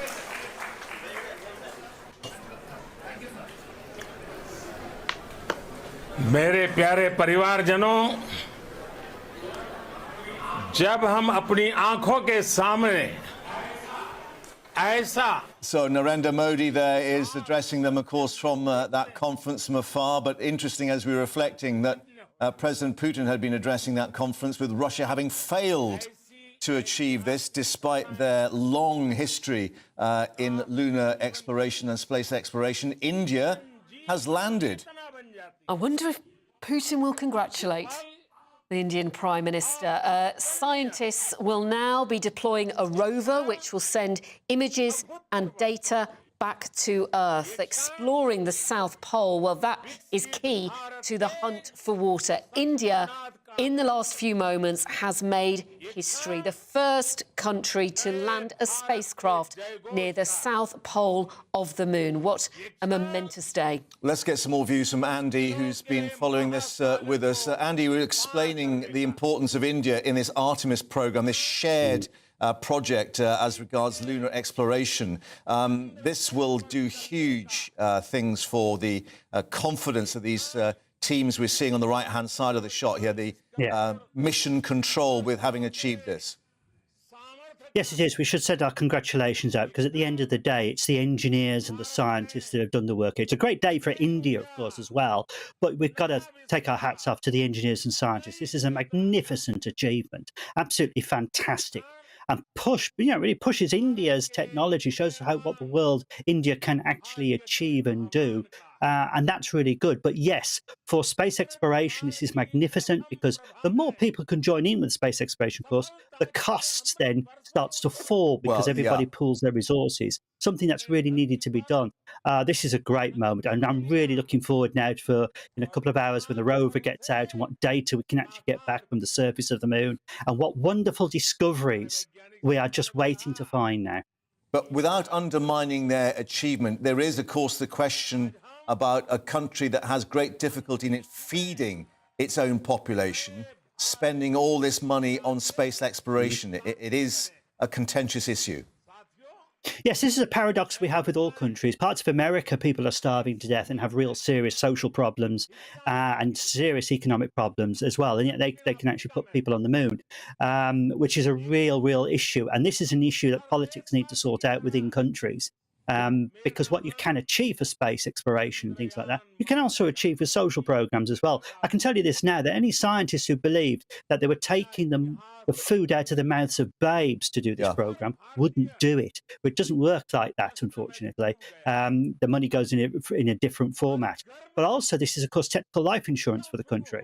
Something that many people, and some very senior people in the UK, don't realise when they criticise space science, is the technologies we need to develop for putting humans on the polar regions of the moon. There's the technologies we need for green technologies down here on Earth. For instance, the hydrogen fuel cells, for instance, which were developed for Apollo, never pushed forward, and although we invented it in Britain, that kind of technology is vital for space programs, and the developments of all that green tech can be used down here to help save our planet, because that is vital. And just to explain to us what India achieved that Russia didn't. What did they do technically that made that mission work today? That's a difficult thing to say, because failures are, we shouldn't criticise the Russian scientists at all, really, and the engineers. It is a very difficult. They had a very different type of spacecraft that was landing, a spacecraft that was heavier, a spacecraft that also came in from a slightly different orbit. Also a spacecraft that was going to last a year, an Earth year on the surface of the moon. So we don't know what happened. That went actually wrong in orbit. It was actually changing orbit went into a tumble and then lost total control and crashed into the moon. So their failure happened much earlier on in the mission, not during the final landing phase at all. So it's hard to say what happened until the inquiry comes out. Whether we get the full details of the inquiry is another argument, of course, being Russia at the moment. But they really need to, because space science should be above politics. And to be honest, I know it sounds very surreal, but I think it should be, really, because this is about the human species exploring and preparing for a future for all of us, and that's what's important here. But clearly the Prime Minister making much of his political moment in the spotlight, and one can excuse him that. But what happens next? You just explained to us that there is a moon rover attached with this vehicle, and clearly it's the ice and the water content at the South Pole that's really going to intrigue these teams now, having successfully landed there. Yes, it is. The ice and water content, see how much there is there, if it can detect anything, find out what the full composition of the soil is, and that's really important to find out what materials are there, iron, magnesium, silicon, and so on. And that's really important, because if we're going to the moon, we can't go to we can't send all this material up from Earth. We're going to have to use local resources to build things on there. So we need to know the composition of the soil and the material to see how we can use that. There's already plans to do 3D printing of building blocks, for instance, on the surface of the moon. But we need to know what that material actually is. What raw materials can we actually use from there? Of course, there is a spin-off to this, of course. Most conflicts we have in the world in history have been about the lack of raw materials on the Earth, and therefore raw materials could be obtainable from parts of the moon. And of course, this is one of the big points of this mission. And also, Andy, the landing date today, that was carefully selected, wasn't it, to coincide with the start of a lunar day? Is that right? Oh, that's correct, yes, because it needs one lunar day, which is 14 Earth days, because this spacecraft is powered by solar panels, so it needs light to hit them, so therefore it needs to have maximum capability. If the landing had been delayed by a couple of days, then you would actually lose a couple of days of daylight, and you can't afford that. If it had got there too early, then it would be in the dark, and therefore it wouldn't be able to generate enough power to function. So this is what makes this fantastic. It's all very, very critical. It's almost down to the second in many cases to actually get the timing absolutely right. And that's important for this mission. And of course, you've got the orbiting spacecraft, where the rover will communicate with the lander will communicate with the orbiter will transmit that data back to Earth. Now, you've touched on something quite interesting in one of your comments there, and that is, of course, that there are, they think, minerals that may be there on the moon and other things that perhaps could be subject to commercial exploitation. The cynics say that we are going to end up polluting the moon as we have with everything else, and that we've already got space junk that's up there, even human, without being too unkind about it, the astronauts' poo sacks after their various missions have been left up there. So, there's a sort of flip side to this. Yeah. It is. It depends what you really need to do, really, with this, because sooner or later, the human species is a technological species. If you look at us physically, we're not like big cats or other creatures. We actually need our technology to survive on this planet. That's how we operate. That's the nature of our species. And therefore, we have to go somewhere. When you're saying polluting and things like that, Earth is a very different animal like that, because it is an ecosphere. It's where we have to live. And we've got a real problem with polluting the environment in which we need to live in. The moon is very different. We're in the vacuum of space here.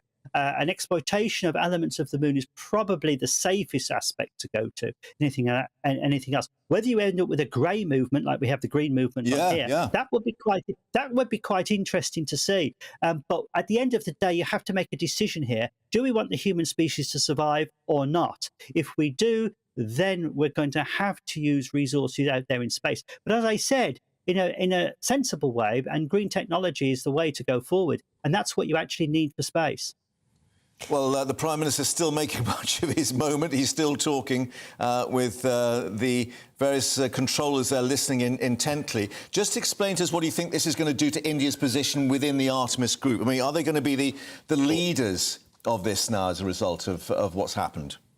I think what the partners are all equals, but some perhaps are more equal than others. I think it's certainly great. Certainly with America putting the more money into it, they will be seen as that. But from a technological point of view, India will be up there with everybody else, there with the Europeans, and everyone else with this. I mean, Britain's playing a big role in this as well with their technology, interestingly enough. So don't be fooled that Britain isn't playing an important role. We don't do the dramatic things of landing things on other worlds and things like that. That doesn't mean to say British technology isn't involved and British science isn't involved. It really is. But yes, this puts India into the system.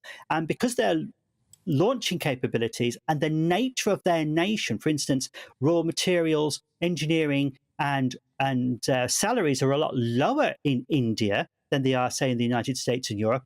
It means that they can do launches and missions a lot cheaper. So it could actually be that a lot of missions might actually fly now out of India and use India to do it because the cost effectiveness will be much better. So that puts them very much at the top table now in space science.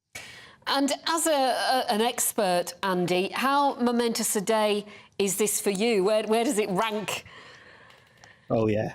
We're back. It's like the 1960s when I was a little boy all over again. This is how it's been. Only in the 60s, you were waiting several months for something to happen because you knew it was exciting. Now it's almost every week something dynamic is happening. I mean, you know, my heart rate was racing for Lunar 25. We wanted it to be a success. To be quite honest, it was tragic that it failed. But then we've got this one on the heels of it. Wow, this is brilliant. This is what we're doing. And we've got other missions now started. It's very, very exciting. And it gives us that little bit of glimmer in a bad world that if the world does work together, think what it can achieve together rather than these stupid fights that we're getting down here. And that's something that space science does. There's three things that unite the world: sport, music, and space science. That brings us all together. And I think we really need to sort of pull this together. Right. But the private sector, of course, and India's private sector is really good, I think is going to drive now probably space for the next 60 or 70 years. Last thought then on that, Andy, because there are now very few remaining Apollo astronauts left. When will we get a manned mission with man or women going back onto the surface of the moon? Well, the Artemis program is looking by 2030. Maybe it might slip a little bit. It's hard to say. Right. Certainly around the moon before then, and landing on the moon probably by the end of this decade. And China are actually going to push to send some people maybe before then. They're really pushing themselves. So there's a little bit of a race now between the Artemis group and the Chinese international group. And that, when you've got competition, it pushes things forward like there's no tomorrow, as you can see with India here, just how it's going. Brilliant. And then we remember the Russians and the Americans, of course, in the 60s, which led to all that. Yeah. Andy, thanks for sharing this moment in history with us. It's been great. Thank you very much. India's Prime Minister... Thanks, Andy. India's Prime Minister, when he was speaking, he said India's successful moon mission is not India's alone, and we can all aspire for the moon and beyond. OK, well, let's bring you back down to Earth and reflect on what's been happening on planet Earth, because we've got some problems with the firefighters across Europe and indeed Canada. Let's not forget them, facing a continuing battle with wildfires that have been breaking out. At least 20 people are now believed to have died as a result of these latest wildfires in Greece, and Canadian firefighters have begun easing evacuation orders in British Columbia, but Canada has nevertheless seen a record number of wildfires this year. Well, of course, it's been the strong heat domes that we've talked about in recent weeks with across the US, of course, up into Canada, Europe and Asia, all leading to those people speculating that perhaps this is that climate tipping point that we've been warned about. Let's get more now. Joining us in the studio, senior meteorologist at British Weather Service, Jim Dale. Jim, thanks for joining us. You're welcome. Nice to be here. It's an interesting sort of contrast between the moon and Earth, and here really we are all on fire seemingly again. Just explain to us what's happened this year. Is it because we've had a very hot, dry spell that's had these heat domes just sitting across these areas that have resulted in this? Yeah, more or less, that's exactly what it is. And it's a bit of deja vu, because it seems to me that these things are reoccurring. It's not... I mean, they do ebb and flow, let's make that absolutely clear. but it wasn't that many weeks and months ago that it was talking in exactly the same terms for exactly the same places, the three heat domes, if you like. So we had the one in southwest United States, the European Mediterranean one, and also the Asian one. So it's like three in a row, and here we are again. And it's only a couple of days ago I was looking at Thailand, record temperatures type of thing. So there's something bigger going on. It's not just a fluke. This is not just something that has just happened only this year. We don't have to take ourselves back to last year and what happened here in the UK in terms of the extreme temperatures there. So this is, you mentioned tipping point. I believe, and it isn't just the land, by the way. We've got to look at the oceans as well. Yeah, at record levels in various places. The climate is driven by, more or less, by the oceans. So that's where the manifest temperatures start to reoccur and occur again in terms of then on the land. So we're still in the middle of summer. We've still got a good, for those Mediterranean countries, for example, and Texas and Arizona and these places, we've still got another month where these sort of disasters, these sort of wildfires are going to replicate and of course yet we again. saw that tropical storm then in California with biblical amounts of rain, with even Death Valley getting flooded, which, you know, the opposite side of the... First time in 80 years. There's one about 10, 12 years ago that went into Nevada next door. At this moment, I think it's unfair to say that's a climate change event. It would be wrong. I think climatologists will look back and decide in years to come whether that was that. But I think I'm going to use a word that perhaps is apt when we look at what's going on around the world, and that is chaos. When we're in a state of flux, a state of chaos, it's very difficult to actually take in what is going on and why it is going on. And this creates arguments, it creates debates. Of course it does. And when we've had, you know, quite a bit of soggy weather over the last few weeks here, you get people poo-pooing the likes of what you're saying. Exactly, but look, climate change does not happen in every place, everywhere, all at once, to quote the film. It doesn't happen like that. So again, it will ebb and flow. What climate change does tend to do, though, is it tends to stick in some areas. So in other words, you get the domes, and that's your dome, and it will stick there, and nothing will penetrate it from the north, and hence so what about the risk for wildfires in the UK?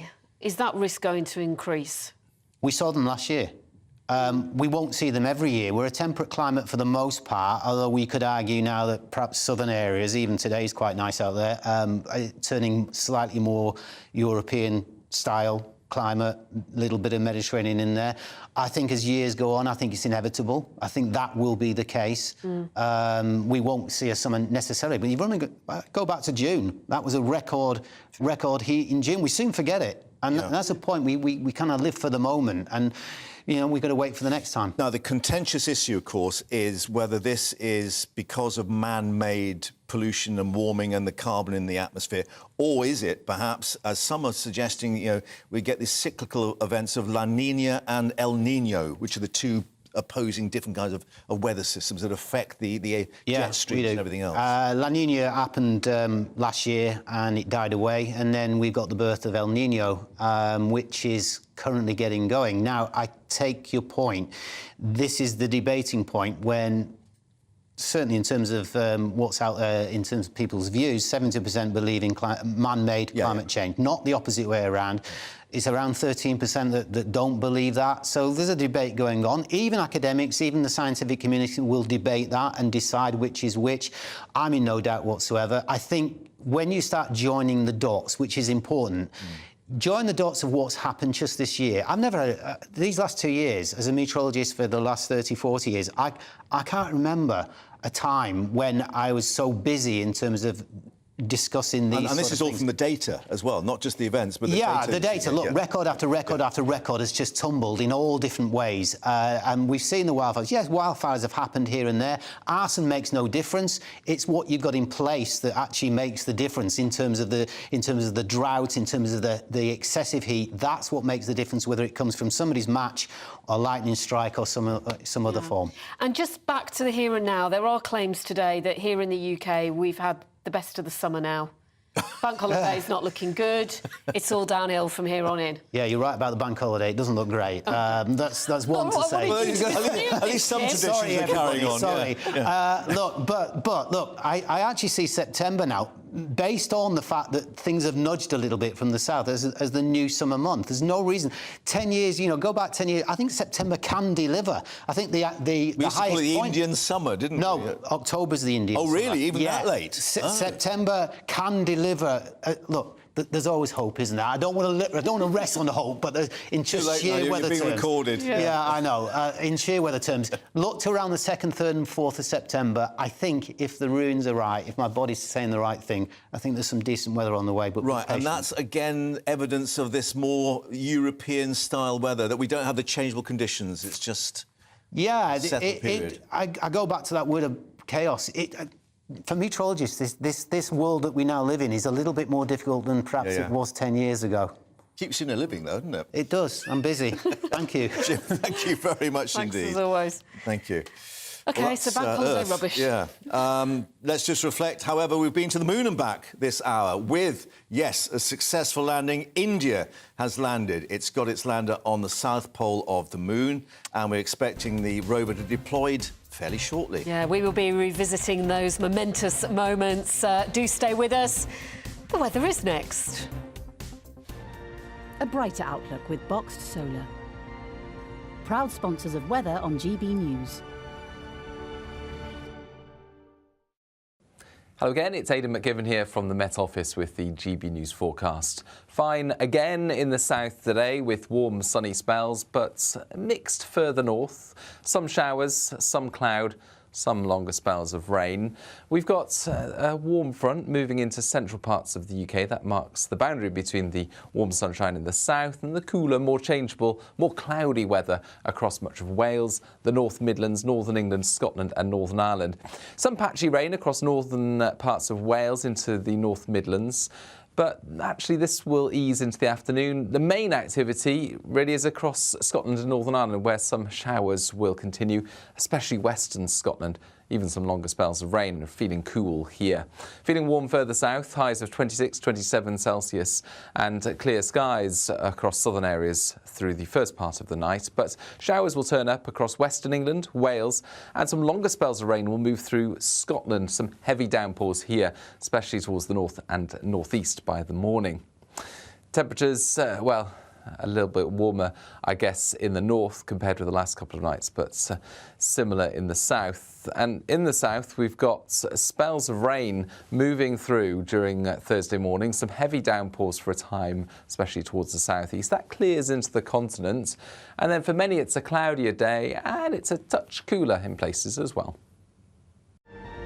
A brighter outlook with Boxed Solar. Proud sponsors of weather on GBNews.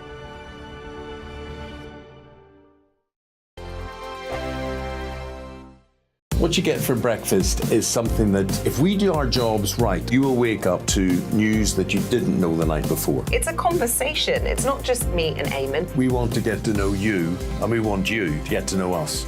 From 6, it's Breakfast with Eamon and Isabel. Monday to Thursdays on GB News, Britain's news channel. Westminster is going around in ever-decreasing circles, followed by the media. Britain is broken. How on earth did we get into this mess? But more importantly, how do we get out of it? Join me at 7 p.m, Mondays to Thursdays on Farage, here on GB News. We will have open, rational debate. We've got to work out how Britain moves forward from this. Join us here on GB News, the People's Channel. Britain is watching. When the news happens, it happens here. And really important breaking news. Breaking news this morning. On TV, radio and online, the news starts here on Britain's Newsroom. All the biggest stories and the answers that you need from across the UK and beyond. Join Britain's Newsroom from 9:30 on GB News. The People's Channel, Britain's news channel. Join me, Patrick Christie's, Monday to Friday, 3 till 6. We tackle the day's news agenda like you've never seen before. It's high tempo, high octane, the most controversial topics and the best guests. You will not be able to take your eyes and ears off it. I'm not afraid to ask the questions that you really want answered. 3 till 6 p.m, Monday to Friday on GB News, the People's Channel, Britain's news channel. People in Britain, they love free speech, but they also love fair play. I don't care if I'm speaking somebody from a trade union, from the Labour Party, somebody from the SNP. And I think the viewers like to see that actually we can challenge one another, but in a positive way. We think we ask the questions that people want to ask, and often we ask the questions that we wanted to ask in Parliament but never got the chance to ask. So join us every Saturday, 10 a.m. till noon on GB News, Britain's news channel. Hi, I'm Dan Wootton. You can watch me live on GB News Monday to Thursday from 9 p.m. And did you know that you can also watch and listen live on our website, gbnews.com. You'll always be up to date on the latest breaking news, as well as enjoying the best stories, opinions and shows. You can even join the debate under our live player as you're watching. So head straight to gbnews.com on TV, radio and online. GB News, Britain's news channel. It's all about family, being in people's living rooms, all the interaction and getting to know who our viewers and listeners are. When I was young, my dad used to say, Nana, stop arguing. I wanted an outlet that would enable me to give my opinion. People are going through a really hard time right now, and I know that you don't feel like you're being listened to by the establishment. I came to GB News because it's the people's channel, and I want the audience to have their say on the events of the day. We're dynamic. We do something different. Democracy shows that the wisdom of the nation is in its people. I get to travel to find out what the story is from a personal perspective. The British people aren't fools. We know when we're not being told the full story. We've got to work out how Britain moves forward from this. It's the best country in the world. The establishment had their chance. Now we're here to represent your views. Britain's watching. Britain's watching. Britain's watching. We're proud to be GB News, the People's Channel. Britain's news channel.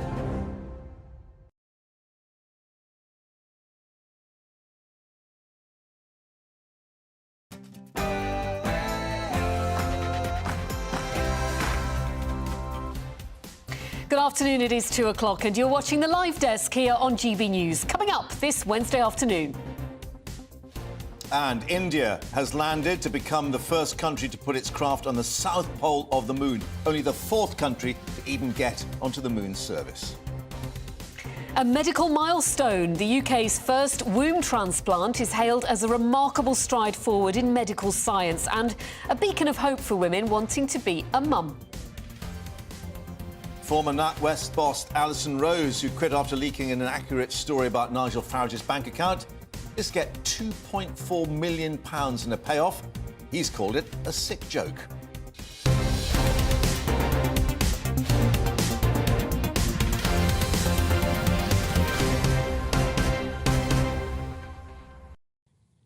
And find out which UK tourist attraction, you'll all know it very well, is celebrating its 100th birthday today. All that and more still to come. Now the news with Tamsin.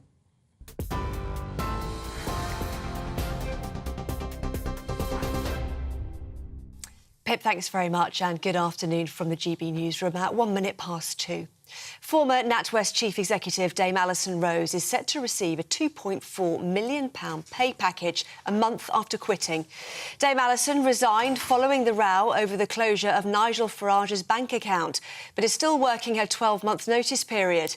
Investigations into her actions are still ongoing after she admitted to discussing personal banking details with a journalist. The company says it will continue to review her planned pay and bonus payouts based on its findings. But the GB News presenter has labelled it a sick joke. My own subject access request that I put into NatWest to find out what she knew about what was going on. After 30 days, I was told, we can't give it to you, Mr. Farage. It's complex. That will come back at the end of October. And so what's happened is they've agreed to give her the payout before we get the results of the inquiry. And frankly, I think the whole thing is a sick joke. South Yorkshire Police has referred itself to the information watchdog after losing nearly 3 years' worth of body cam footage. The force, which discovered a significant and unexplained reduction in data stored on its computer system from July 2020, says it's deeply sorry. It's now trying to recover the footage, which could be used as evidence in court. An estimated 69 cases could potentially be affected. Experts are hailing the UK's first womb transplant as a medical milestone. A 34-year-old woman in England received the organ from her older sister and is now planning to undergo IVF later this year. The operation at the Churchill Hospital in Oxford took about 17 hours. Around 50 babies have been born worldwide following womb transplants. Lead surgeon, Professor Richard Smith, says the operation was a massive success.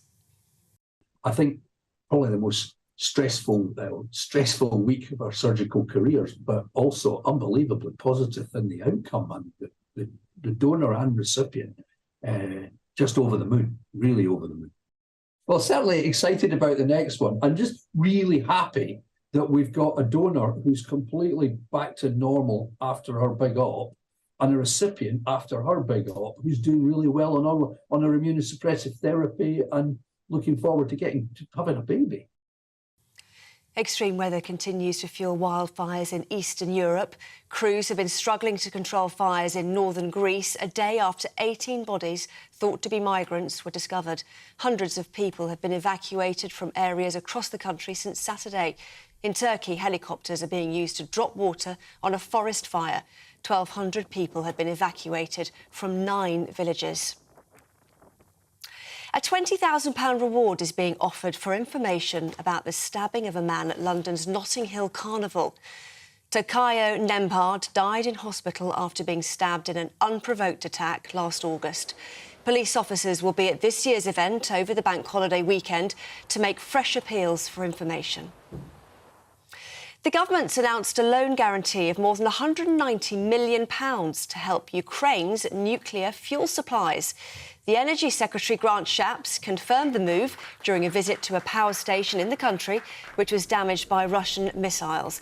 He says the plan will stop President Putin from using energy as a weapon of war. Home ownership has become less affordable despite a fall in house prices. Lender Halifax says the cost of a typical home is now 6.7 times average earnings, down from 7.3 last summer. Mortgages are proving expensive, though, hitting a 15-year high. Average monthly payments have risen by more than 22% over the past year. The government's been accused of creating uncertainty for businesses with shambolic post-Brexit border trade plans.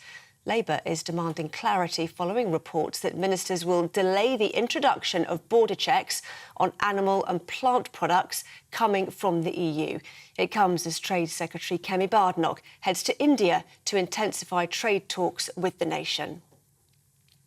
And staying with India, the country has become the first nation to land near the moon's south pole. The history-making Chandrayaan-3 is hoping to find samples of water-based ice on its mission. Scientists say this could support human habitation on the satellite in the future. India also becomes only the 4th country to have achieved a soft landing on the moon. Prime Minister Modi called it the victory cry of a new India. The country's second attempt comes just days after Russia's Lunar 25 crashed. This is GB News across the UK, on TV, in your car, on digital radio and on your smart speaker by saying play GB News. Now it's back to Mark and Pip.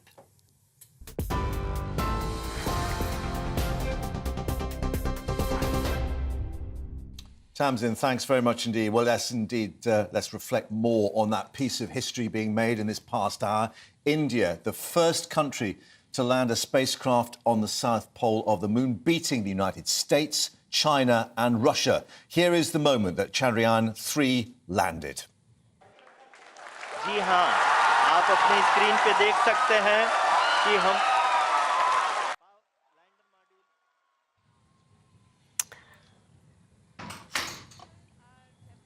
Well, India just celebrating, and that's the Prime Minister Narendra Modi, who said India's successful moon mission is not India's alone.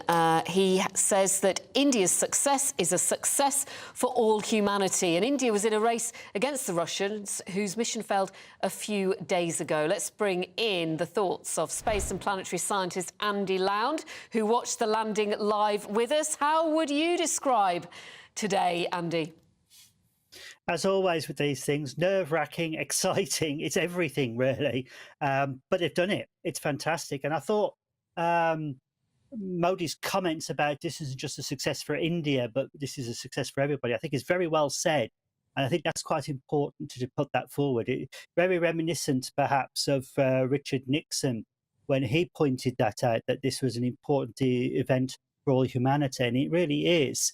And it puts India really up there with everybody else now. They're part of the human species exploring and spreading outwards, and that's part of the excitement. The more nations involved, I think the better, because we are a species of quite a diverse species, and it's nice to have all the elements of us involved in this, and I think this is wonderful. And just to explain the significance of where they've landed, we've been talking about the ice there in the South Pole, what that means now for future lunar exploration, and even perhaps a manned base on the moon. It does, because now we've got the robot probe there. They can actually do some of the hard work over the next 14 days, and it's going to be a lot of hard work, making sure the instruments work, find out what the constituents of the material in the regolith, which is the soil, find out how stable the area is, because we'll be looking at whether or not there's moonquakes there or not. I mean, you don't want instability if you're going to build a base there, because that could cause problems. And finding that critical water ice there. This is going to be the busiest 14 days, probably, of any little roving vehicle, because we need this data for the future exploration of this planetary body. Well, Andy, we have to get you to feature your beautifully made model of the moon rover, if you've still got it there. I hope you haven't put it back in the cupboard, because this is what the work starts now. Of course, they've got that's the lander, of course, and then you've got this vehicle that goes onto the surface, as we remember, with all these other moon explorations. What's that going to be doing over the next 2 weeks? Yes, in a couple of hours, literally waiting for the dust to settle from this mission, to let the dust settle down. The rover will drop onto the surface. It'll be got a host of scientific experiments on board, where it'll be studying the soil. It'll be taking measurements of the environment as well, which is always quite important. We want to know what sort of an environment we're in, high radiation, low radiation, whatever, and that's important. And that will be supplying that data back to the lander, which will transmit that back to the orbiter, which is Chandrayaan-2, and that'll receive the information back then on Earth. So this little rover now is going to be critical. So we've just had a heart-stopping moment of the landing. The next heart-stopping moment is going to be getting the rover off the lander onto the surface. That's going to be the next heart-stopping moment to make sure that actually works, because that's absolutely critical for the success of the mission. Your excitement is absolutely infectious, and it's being replicated around the world right now. Let's just remind ourselves of this landing that happened within the last 40 minutes or so.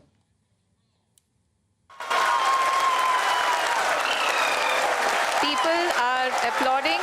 Let us all wait to hear from the Secretary, Department of Space and Chairman ISRO, Shri S. Somnath.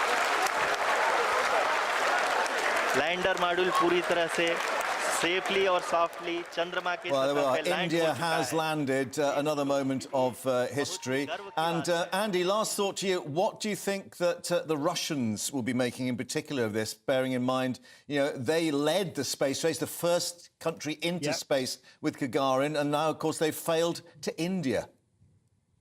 Well, they haven't failed. I say I don't take that really. They failed to India. India have achieved something, and their vehicle is a much more complicated and much more complex vehicle, and therefore theirs happened to fail. Failure is nature of the game. You have to accept that, and you take it on the chin, and then they'll go back and work out what went wrong, because they were planning Lunar 26 and 27 as well.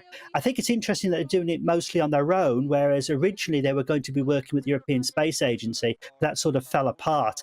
And I think international cooperation is what's going to be really important here.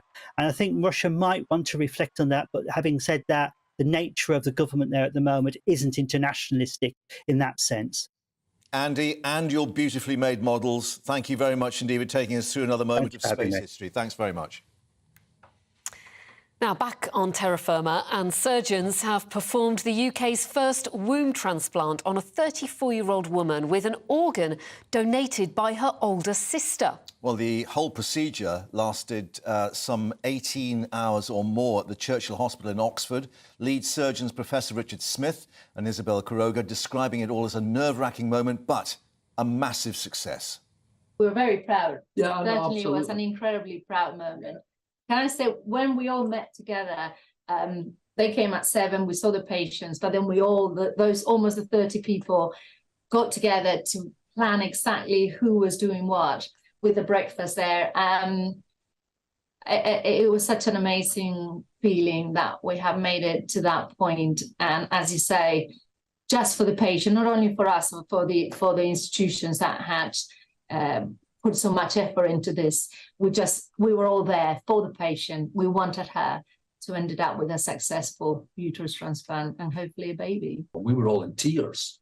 It's been very emotional and incredibly positive, I have to say. Incredibly positive. I mean, I think probably the most stressful week of our surgical careers, but also unbelievably positive in the outcome. And the donor and recipient just over the moon, really. We're over the moon about lots of things today, aren't we? Well, joining us to discuss this more is Lucy Johnston, Health and Social Affairs Editor at the Sunday Express. Lucy, how significant do you see this and the hope that it's going to give to thousands more women? It's a huge milestone. It's a fantastic news and fantastic for the recipient and the donor to know that they're both doing so well. And the clinicians are also seeing it as a great breakthrough because there are about 15,000 women who are either born without a uterus or they have a hysterectomy, childbearing women who have a hysterectomy for cancer or endometriosis or other reasons. And so they would all potentially be eligible for such an operation. It's very difficult. Surrogacy is the other option, and that's got fraught with legal challenges. So this is just adding a new option for those women and priceless for some to be able to experience the joys of pregnancy. So it's a huge step forward. It's great news. Yeah, it's been described as a beacon of hope for many women, but one does reflect, it took a team of 30 of the country's top experts to achieve this. And bearing in mind things like the waiting list at the NHS, is there a reality that perhaps that won't be available to all that quickly? Well, actually, the numbers of women who would want to undergo such a procedure is probably quite small. There are 15,000 women who don't have a womb of childbearing age, but many of them won't want to undergo this. It's not for the faint-hearted. It is a big operation. You also have to have, the recipient has to have anti-rejection drugs, which aren't without side effects. And ultimately, the womb, I think they're giving this lady the opportunity to potentially have 2 babies. But after that, I think the womb is removed. So it's not like a magic silver bullet, but I think it's an option. It's a good option. At the moment, the NHS isn't paying for it, so money was raised through charity, and the surgeons worked on it for free. But I know that there are about 500 women now who are on a sort of waiting list, and the Human Tissue Authority has approved the same procedure to be done in 10 more women. And what's really interesting, and what hasn't been picked up so much, is that 5 of those are from live donors, but another 5 are going to be attempted from deceased donors. So that would open up a whole new area, a whole new source of wombs for women in the future. So it's really exciting, and it's sort of the first step, really, into a new world of medicine. I mean, it is absolutely miraculous, but as you touched upon there, women have to be emotionally and mentally prepared for this. I mean, it sounds like, well, it is a huge operation, and then to have the transplant, and it can only last for 5 years before it's removed again. This is a massive thing to undertake. It is, and I don't know. I mean, the clinicians are saying to me today that the numbers that will be wanting to do this will be small. It has been done abroad. I think the first case was in Saudi Arabia in 2000. Many cases fail. That one failed. I think 1 in 4 actually fail. Either there's infection and sepsis, or the anti-rejection drugs don't do the trick and the body rejects the organ. So it is not only a huge operation, but it's a huge risk as well. So it's an option, but it's not it's not a perfect thing. I think there has been about 50 successful or babies born to transplanted wombs across the world, and about 100 transplants have been done. So even though it's been happening for about 10 years, I think the first case was in Sweden in 2014, there's not been that many cases worldwide, but who knows what will happen in the future. And I think there's some talk about inclusivity and trans women who may be eligible, or may, we're not there yet. Anatomically, that wouldn't work. But who knows what could open up from this. But is that why the British team have waited so long, because of all those complications and additional factors, that they perhaps wanted to get it right before they actually performed this procedure? That's a really good point, actually. And I think most of the problem, or the sticking points, were red tape. We are very heavily regulated in this country, and we have a big history of making sure that the ethics around transplant are really strong. And I think that has been the stumbling block. And I also think COVID and the pandemic measures halted this first attempt. I think this was due to start earlier. So it's more about bureaucracy, red tape and ethics, which in a way is a good thing, that if something is being undertaken like this, it needs to be properly regulated, and we do need to think about the ethics, because it's such a huge ordeal for those women, both of them. And is there an argument for saying, yes, this is a scientific breakthrough, it is incredible, but people should still think longer and harder about going down the adoption route, because there are so many babies and children that need adopting? Absolutely. I think this is what we have to see it as an option. It's another thing which women can have. And for some women, young women who, have the right donor, in this case it was this lady's sister, clearly pregnancy was really important to her, and for her, perhaps adoption wasn't something she wanted to consider. But absolutely, we have so many children that we need to adopt, and babies, and we have other options. But I think women at the moment have been travelling to America to have this operation undertaken. So for those women, it's great that they don't have to relocate in that way. I think it will be small numbers, but it will be great for women who want to experience pregnancy. Lucy Johnston, Health and Social Affairs Editor at the Sunday Express. Really good to have your thoughts on such a huge breakthrough today. Now, let's bring you some breaking news we're getting from the Scotsman newspaper that's reporting that Murray Foote, who had to resign from his role as the SNP's communications chief, has just been appointed as its new chief executive. You remember the former chief executive was Peter Murrell, husband of former First Minister Nicola Sturgeon. Murray Foote resigned in March over a dispute over the party membership numbers, but the Scotsman's reporting he's been chosen to take on the role of chief executive after what the party said was a rigorous, open recruitment process. We'll get reaction to that as it comes through. When we come back, we'll be talking about English Channel crossings. Yeah, they have passed another landmark, over 19,000 this year. We'll have the latest with our Home and Security Editor. See you shortly. That warm feeling inside.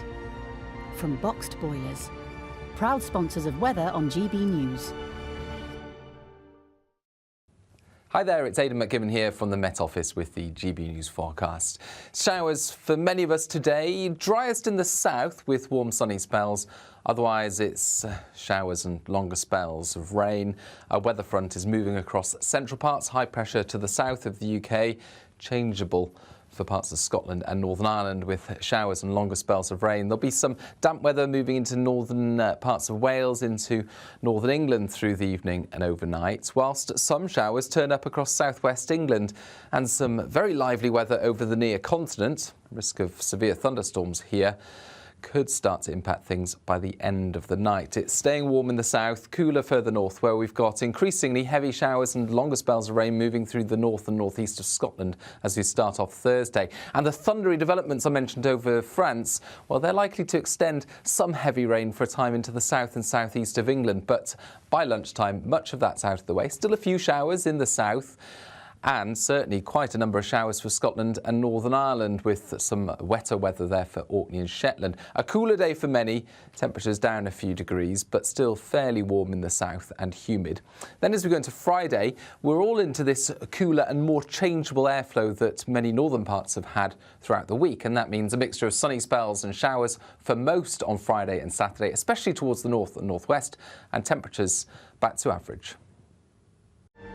That warm feeling inside. From Boxed Boilers, proud sponsors of weather on GB News.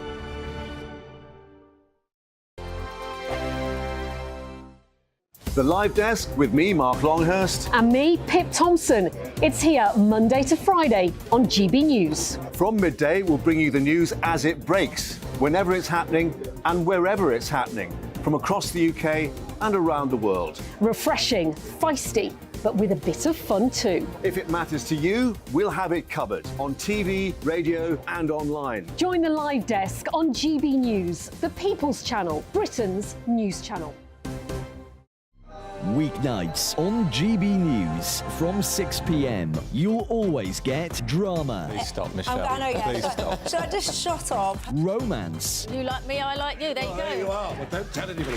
Adventure. Etc. That's the whole point. But boom.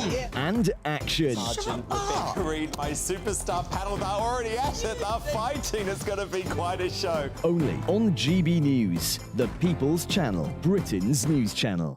So Jubes and Co, we tackle the issues of the day with real robust debate, both sides of the fence, battling it out with me in the middle with my forthright opinions and views. And often really interesting things happen because you start with a position and then by the end of the debate you find actually, well, I might not have thought about that one. What we need in this country is 2 new political parties. You should maybe think about doing a 2024 calendar. I'm Michelle Dewberry and I'm keeping you company right through until 7 o'clock this evening. GB News, the People's Channel, Britain's watching. Monday to Thursday, 9 p.m. till 11 p.m. Join me, Dan Wootton. I'll bring you the sharpest takes and hottest debates. Do you not believe in prisons? I don't believe in prisons. I'm completely stunned. I guarantee you there'll be no spin, no bias, no censorship. I actually was personally quite offended by it. And no reason to go to bed. So I guess they've always been quite woke. That's Dan Wootton tonight on TV, radio and online. Monday to Thursday from 9 p.m. till 11 p.m. on GB News. The People's Channel, Britain's news channel. In a world of dull and predictable radio and TV shows. Oh, hi. On Mark Dolan tonight, we've got big guests. We drill into the big stories of the day. The show adds up to a brilliant listening and viewing experience. Mark Dolan Tonight is the most entertaining current affairs show ever, and that's a fact. That's Mark Dolan Tonight, Friday, Saturday and Sunday from 9. Only on GB News, Britain's news channel. Like all families, we have arguments every now and then, but actually we agree on what the mission of GB News is, and that's the most fundamentally important thing. GB News provides the kind of platform that lets all voices be heard. We don't hold back. We're free to say what we really think. Just because some people who live in a tiny little Westminster bubble think that their particular story is important, that's not the most important story for me. And often they will be difficult stories, stories that you won't find on the establishment media. Because what people think in the north of England may be very different to what they're thinking in the home counties. We're going to carry on telling the world what life is really like for households up and down the UK. We love to be in your car, in your kitchen as you're having your breakfast. Whatever you're doing, you are part of the show. If it matters to you, it matters to us. Britain's watching. Britain's watching. Britain's watching. We're proud to be GB News, the People's Channel, Britain's news channel.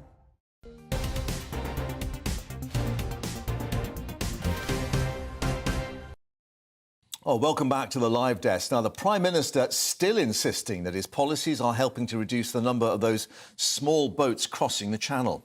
That is despite thousands of people successfully making the journey over the last few weeks. Well, indeed, GB News can now reveal 19,000 have crossed since the start of the year. Official Home Office figures showing 211 migrants arrived in UK waters yesterday, being picked up by Border Force vessels. Well, our Home and Security editor, Mark White, joins us in the studio. Before we talk about all that, Mark, you've actually got an update on a military base that is due to, or is housing some migrants, but not many.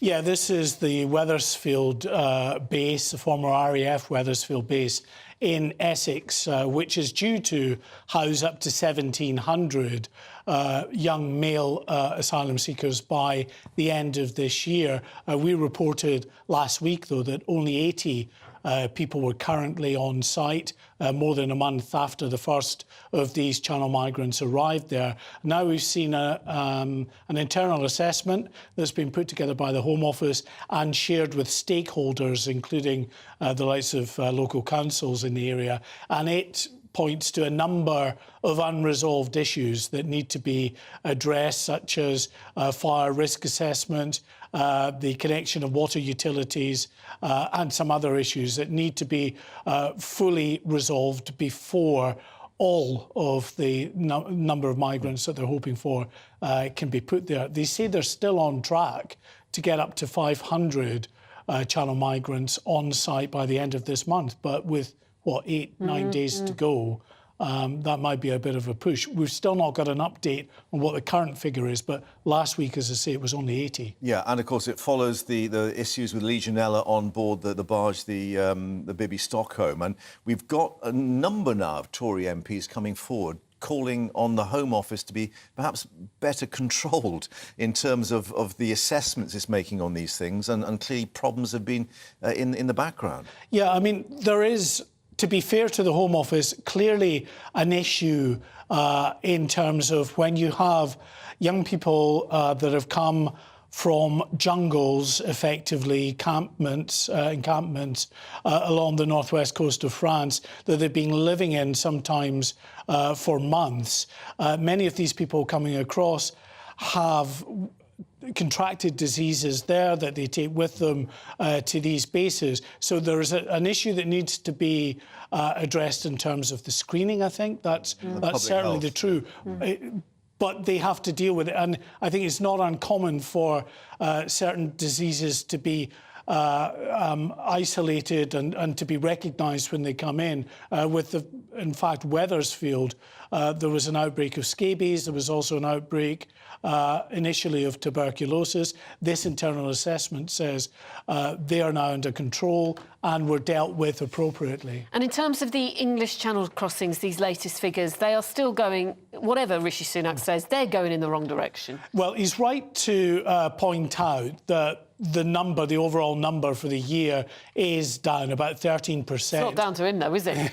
Well, whether it is or not, we're not sure, to be honest. There's so many factors at play there.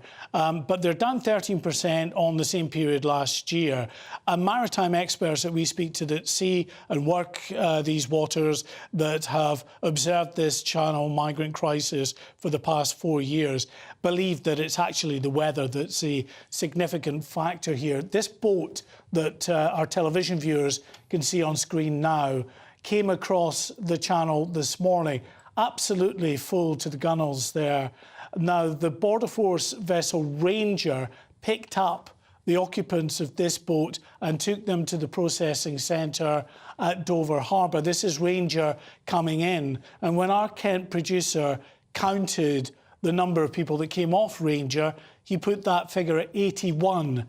Now, he believes that that was 81 people who were on board this small boat, but it's possible always that Ranger might have picked up the occupants of another boat, but he doesn't think so. Because that will be vital in terms of a reassessment of how they tackle this issue, if the people smugglers are putting bigger vessels out or pushing more people onto the rigid inflatables. Yeah, but this is what I'm talking about when I say that things are really uncertain out there at the moment, because some days we're getting people smugglers who are pushing out only about 30 or so in a boat, and then other days, if this is true, that this was just one boat full that the Border Force vessel Ranger disembarked there at Dover, that was 81 people. Now, that's very alarming, because clearly that many people on any people on these small boats coming across is a risk. But when you pack it out with 81... Would that include women and children? Yeah, I think some of the pictures we saw, there was some women and children. But again, they are in the minority. It's about 80–85% of those that come across the channel are young men, the vast majority. But there are, yes, of course, some women and children in amongst them. OK, Mark, thanks once more for updating us on that and those latest figures. Still to come, Candy Crush comes to Cardiff. We'll be telling you more after the news with Tamsin.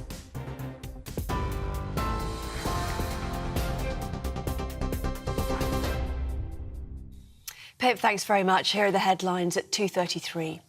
Former NatWest chief executive Dame Alison Rose is set to receive a £2.4 million pay package a month after quitting.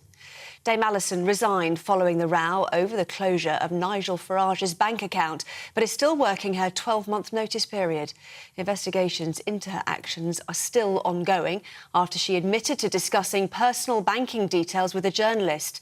The company says it will continue to review her planned pay and bonus payouts based on its findings. South Yorkshire Police has apologised and referred itself to the information watchdog after losing nearly 3 years' worth of body cam footage. The force says it discovered a significant and unexplained reduction in data stored on its computer system from July 2020. An estimated 69 cases could potentially be affected. Experts are hailing the UK's first womb transplant as a medical milestone. A 34-year-old woman in England received the organ from her older sister and is now planning to undergo IVF later this year. The operation at the Churchill Hospital in Oxford took about 17 hours. And India has become the first nation to land near the moon's south pole. The history-making Chandrayaan-3 is hoping to find samples of water-based ice on its mission. Scientists say this could support human habitation on the satellite in the future. Well, you can get more on all of those stories by visiting our website, gbnews.com.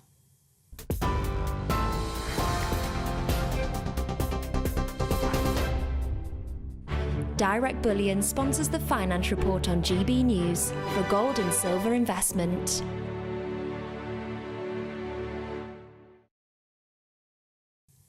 Here's a quick snapshot of today's markets. The pound will buy you $1.2645 and €1.1686. The price of gold is £1,508 and 10 pence per ounce. And the FTSE 100's at 7,314 points.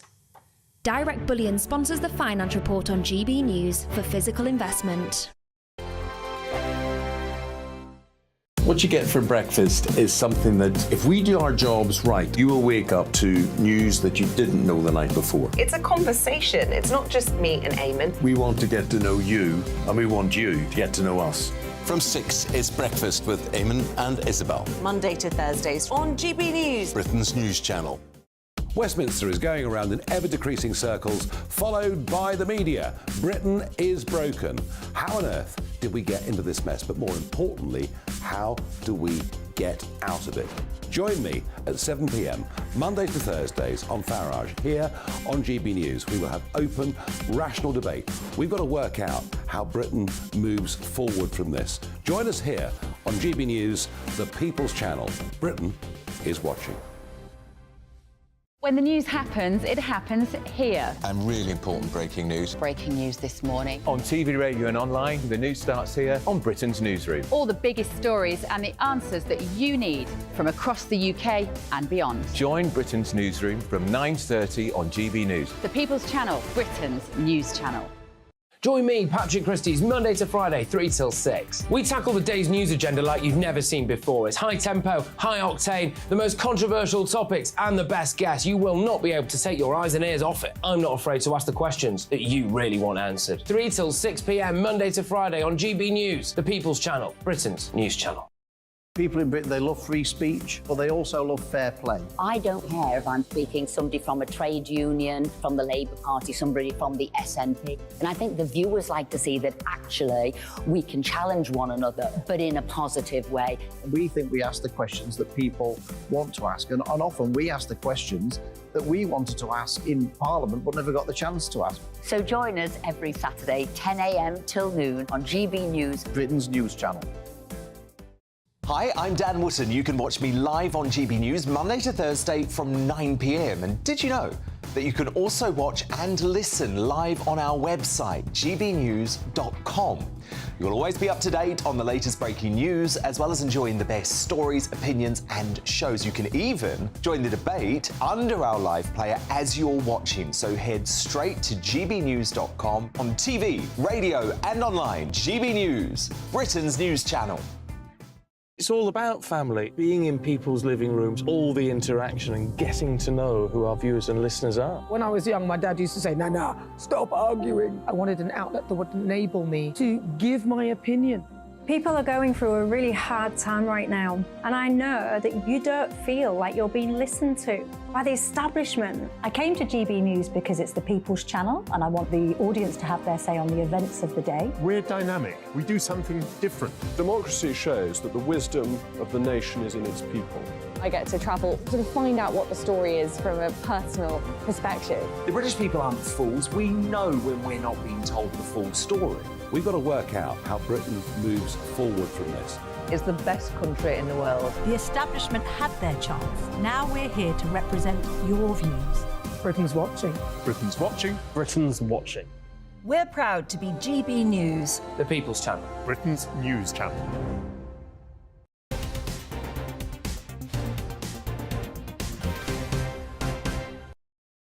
Well, welcome back to the live desk. Now, the leader of the Liberal Democrats, Sir Ed Davies, called on Rishi Sunak to have the guts, as he said, to sack Nadine Dorries. More than 10 weeks now since she announced she would quit or stand down as an MP. Yeah, he might be able to sack her if he could find her, because no one seems to have seen her for weeks. Ed Davies says the people of Mid-Bedfordshire are being badly let down by her absence, as a second council within the Mid-Bedfordshire constituency call for her immediate departure. Well, let's cross to Ant Hill in Mid-Bedfordshire and join our deputy political editor, Tom Harwood. I think I know the answer to this. Any sign of her, Tom? No, and I have to say that is a question that has popped up from the locals here in Mid-Bedfordshire. Speaking to people, a lot of them have come past saying, have you seen Nadine? It seems like it's a bit of a running joke in this constituency that they have an absentee MP. And Sir Ed Davey and the Liberal Democrats, as well as the Liberal Democrat candidate for the by-election that is yet to be called in this constituency, are here today calling on the Prime Minister to suspend the whip from Nadine Dorries, although, of course, that would not suspend her membership of the House of Commons. In order to force a by-election, she would have to be suspended from the House for more than 10 days, or indeed a motion to expel Nadine Dorries from the House would have to be carried by a majority of MPs present. And, of course, none of that can happen until Parliament returns from its summer recess. And just looking at the fact that the big guns are out for the Lib Dems, clearly they sent, the possibility of her overturning what she's got, a pretty substantial majority there at the moment. 25,000 vote majority. It's a huge, vast, substantial majority here. This is a seat that the Conservatives have held since the 1920s. It's a seat that the Conservatives have held throughout the Labour landslides of 1945, 1997. This seat has stayed true blue. And indeed, it's interesting, given that the last couple of elections, in second place, it hasn't been the Liberal Democrats, but it's been the Labour Party that's been nipping at the heels, if you can describe it as nipping at the heels, 25,000 votes behind the Conservatives. But the Liberal Democrats think they can do it. They've overturned similar-sized majorities before, for example, in the southwest seat of Tiverton and Honiton, where they overturned a 25,000 vote majority in that true blue seat. So the Liberal Democrats have a spring in their step here today, and they say, don't look at the electoral history of this seat, don't look at the 2019 or even 2017 election where the Labour Party came in second. They say look at where the bookies' odds are, look at where punters are putting their money. And it does seem that, judging by bookies' odds, the Liberal Democrats are favourites to take this seat if a by-election were to happen. But that's the big if. Nadine Dorries promised to resign her seat many months ago and still has not done so. She continues to act as the MP for this seat, although has not been been seen in Parliament since she announced her resignation. So it's a difficult situation here, a sort of shadow campaign running before the official by-election has been called, if indeed a by-election will be called here.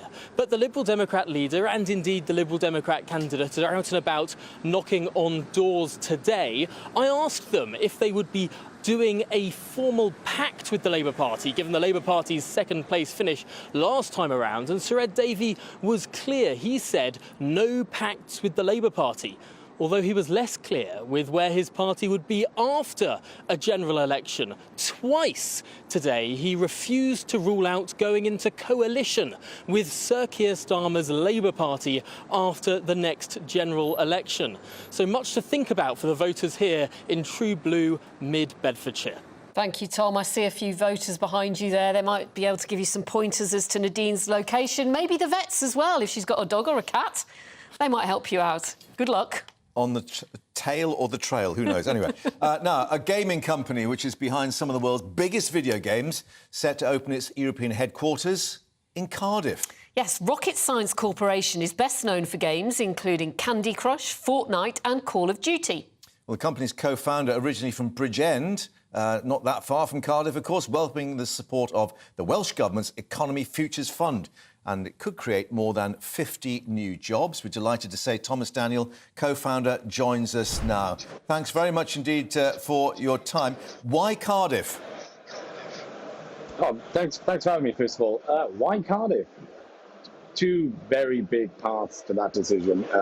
There's a business decision and the patriotic passion decision as well. If I look at the business decision, Cardiff's a great city and extremely underutilized when it comes to big tech and gaming. You know, it has a growing tech sector, it has a fantastic university, and it's constantly knocking down walls into the American movie industry and the Netflix world, the HBO worlds. So it has all the tools that you need for a good game studio. And the great thing about games is it's a passion-driven industry, meaning that even though people might not have had a career in games to date, they've got the skills. We know there's going to be thousands of people there with a passion who can utilize both to thrive in this industry. Then there's patriotic reasons as well. As a Welsh person, I could be more proud to put something back at home as well, because I feel like the city sorely needs a larger games company in their presence. Yeah, of course, a city built on coal, which is long gone. The Ford engine plant's gone at Bridgend, your hometown, although Aston Martin have moved into, I think, St Fagans. So is there a change here that, you know, we could see a renaissance with new industries, new tech industries? I mean, I hope so. Again, it has all the tools. There's no reason. It does just need to, you know, there needs to be an alignment and almost just putting a message out to the globe that you can utilise Cardiff in this way. You know, we certainly do it, and when it comes to the gaming sector, we feel like if we can play our part as being a sort of a first mover as an international company to move to Cardiff, a spotlight will sort of come more to Cardiff, and other companies will see that and try to follow us. So very quickly, Thomas, I mean, 50 jobs maybe just with this, but presumably there'll also be add-ons with other sectors who you know, will feed into it.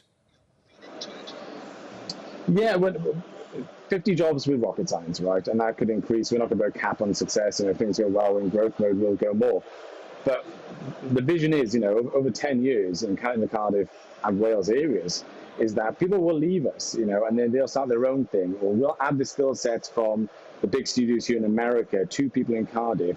That will attract more companies in the future to utilise that, because they would have been skilled and trained, hopefully, by rocket science. Thomas Daniel, co-founder of Rocket Science, thanks for joining us here in GB News. Thanks for your time. Falling house prices and record wage growth has made homes more affordable, at least on paper. But the rising cost of borrowing has put mortgages at a 15-year high, and that's according to analysis from Halifax. Yeah, well, they should know, of course. Well, in the same research, they say housing prices decreasing from 7.3 times annual earnings to 6.7 annual earnings, but it's still a pretty hefty price to pay. Liam's got more here with On the Money.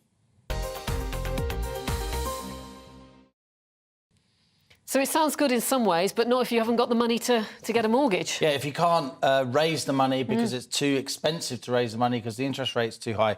Look, a lot of GB News viewers and listeners won't be familiar with this concept of house prices as a multiple of average earnings, but it is a really important kind of historic data series. So let's see if we can explain it in a bit more detail. As we can see from my famous Liam Halligan graphic, the average UK home, according to the Halifax, our biggest mortgage lenders, they really know what they're talking about, is now 6.7 times average annual earnings.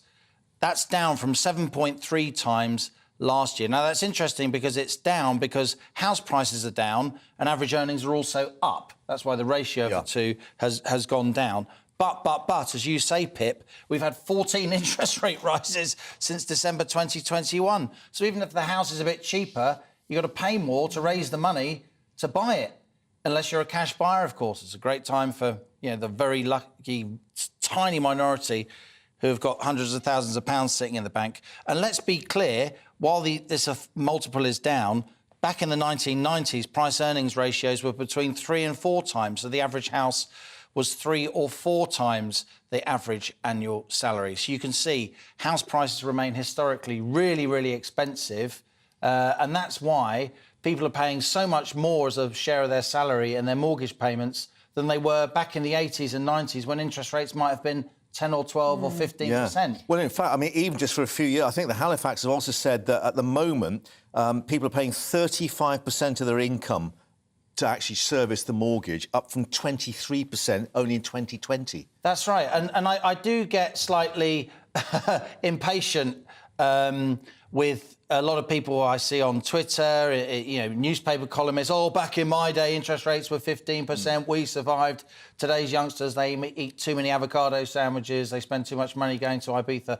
They really don't. They're spending, today's youngsters, a much higher share of their income to service roof over their head, or to rent than any generation since the 1930s. And there is, for some people, for some very lucky people, the bank of mum and dad. But that's not so easy these days either. Well, it's easy if you've got rich parents, of course. A third of all homes bought by first-time buyers in the UK are now financed by the bank of mum and dad. Over a half in London and the South East, which makes the housing market, which used to be a source of social mobility, a working-class couple could get on the housing ladder for the first time in generations, the way my parents did.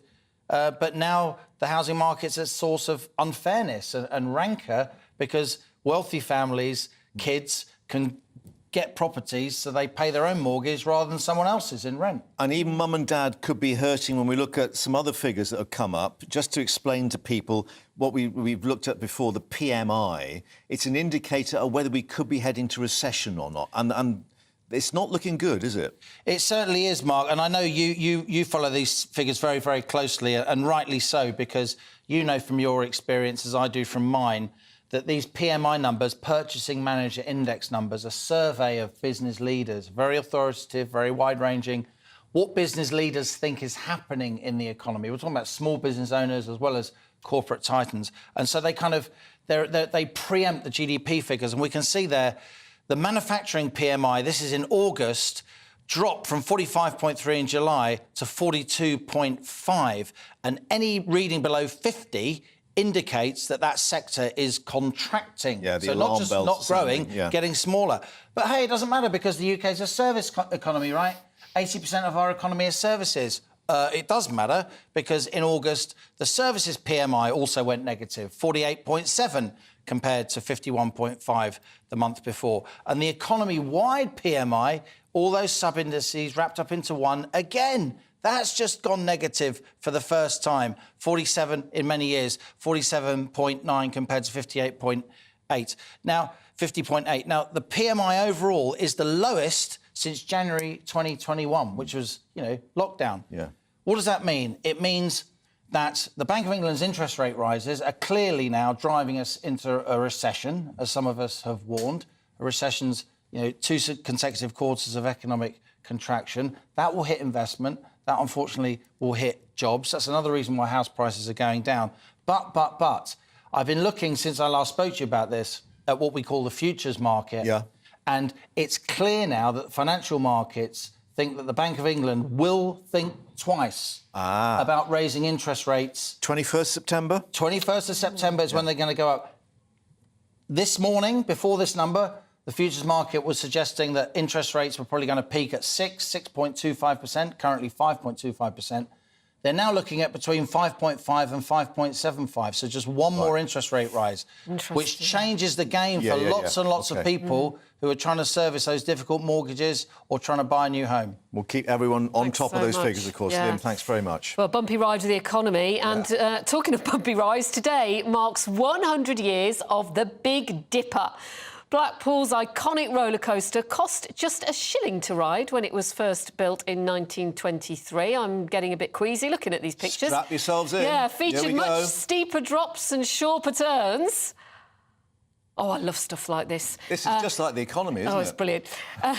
It was, can you believe, once even classed as public transport, with each ride subject to VAT. Yeah, now it's not the oldest because Margate has that cachet. The Queen of Dreamland, 1920. Blackpool, 1923. But I think Margate made all of wood, which is a bit risky. But, I mean, you get some great aerial views of Blackpool. In fact, it's a good few years ago now, but I was a little bit squiffy and I went on the Big Dipper. So I can't say I remember too much about it. Yes, I did manage to just about keep everything down. I don't think this is that fast. Am I being a little bit unkind here? It's sort of quite gentle around the corners. I'll tell you exactly, 56 miles per hour. Oh, there we go. And another bit coming round here. I feel as if you ought to be in the studio with our arms in the air. But whether that makes it go faster or slower, I don't know. Well, we thought you'd enjoy those pictures. Get yourselves to Blackpool. It's a great ride. Oh, the worst bit at the end. And it's been a great ride on the show today. Thank you for your company. We are back tomorrow at 12 o'clock. Strap yourselves in again for that, You're watching GB News. The temperature's rising. Boxed Solar, proud sponsors of weather on GB News. Hi there, it's Aidan McGibbon here from the Met Office with the GB News forecast. Showers for many of us today, driest in the south with warm sunny spells. Otherwise, it's showers and longer spells of rain. A weather front is moving across central parts, high pressure to the south of the UK, changeable for parts of Scotland and Northern Ireland with showers and longer spells of rain. There'll be some damp weather moving into northern parts of Wales, into northern England through the evening and overnight, whilst some showers turn up across southwest England and some very lively weather over the near continent. Risk of severe thunderstorms here could start to impact things by the end of the night. It's staying warm in the south, cooler further north, where we've got increasingly heavy showers and longer spells of rain moving through the north and northeast of Scotland as we start off Thursday. And the thundery developments I mentioned over France, well, they're likely to extend some heavy rain for a time into the south and southeast of England. But by lunchtime, much of that's out of the way. Still a few showers in the south, and certainly quite a number of showers for Scotland and Northern Ireland, with some wetter weather there for Orkney and Shetland. A cooler day for many, temperatures down a few degrees, but still fairly warm in the south and humid. Then as we go into Friday, we're all into this cooler and more changeable airflow that many northern parts have had throughout the week, and that means a mixture of sunny spells and showers for most on Friday and Saturday, especially towards the north and northwest, and temperatures back to average. The temperature's rising. Boxed Solar, proud sponsors of weather on GB News.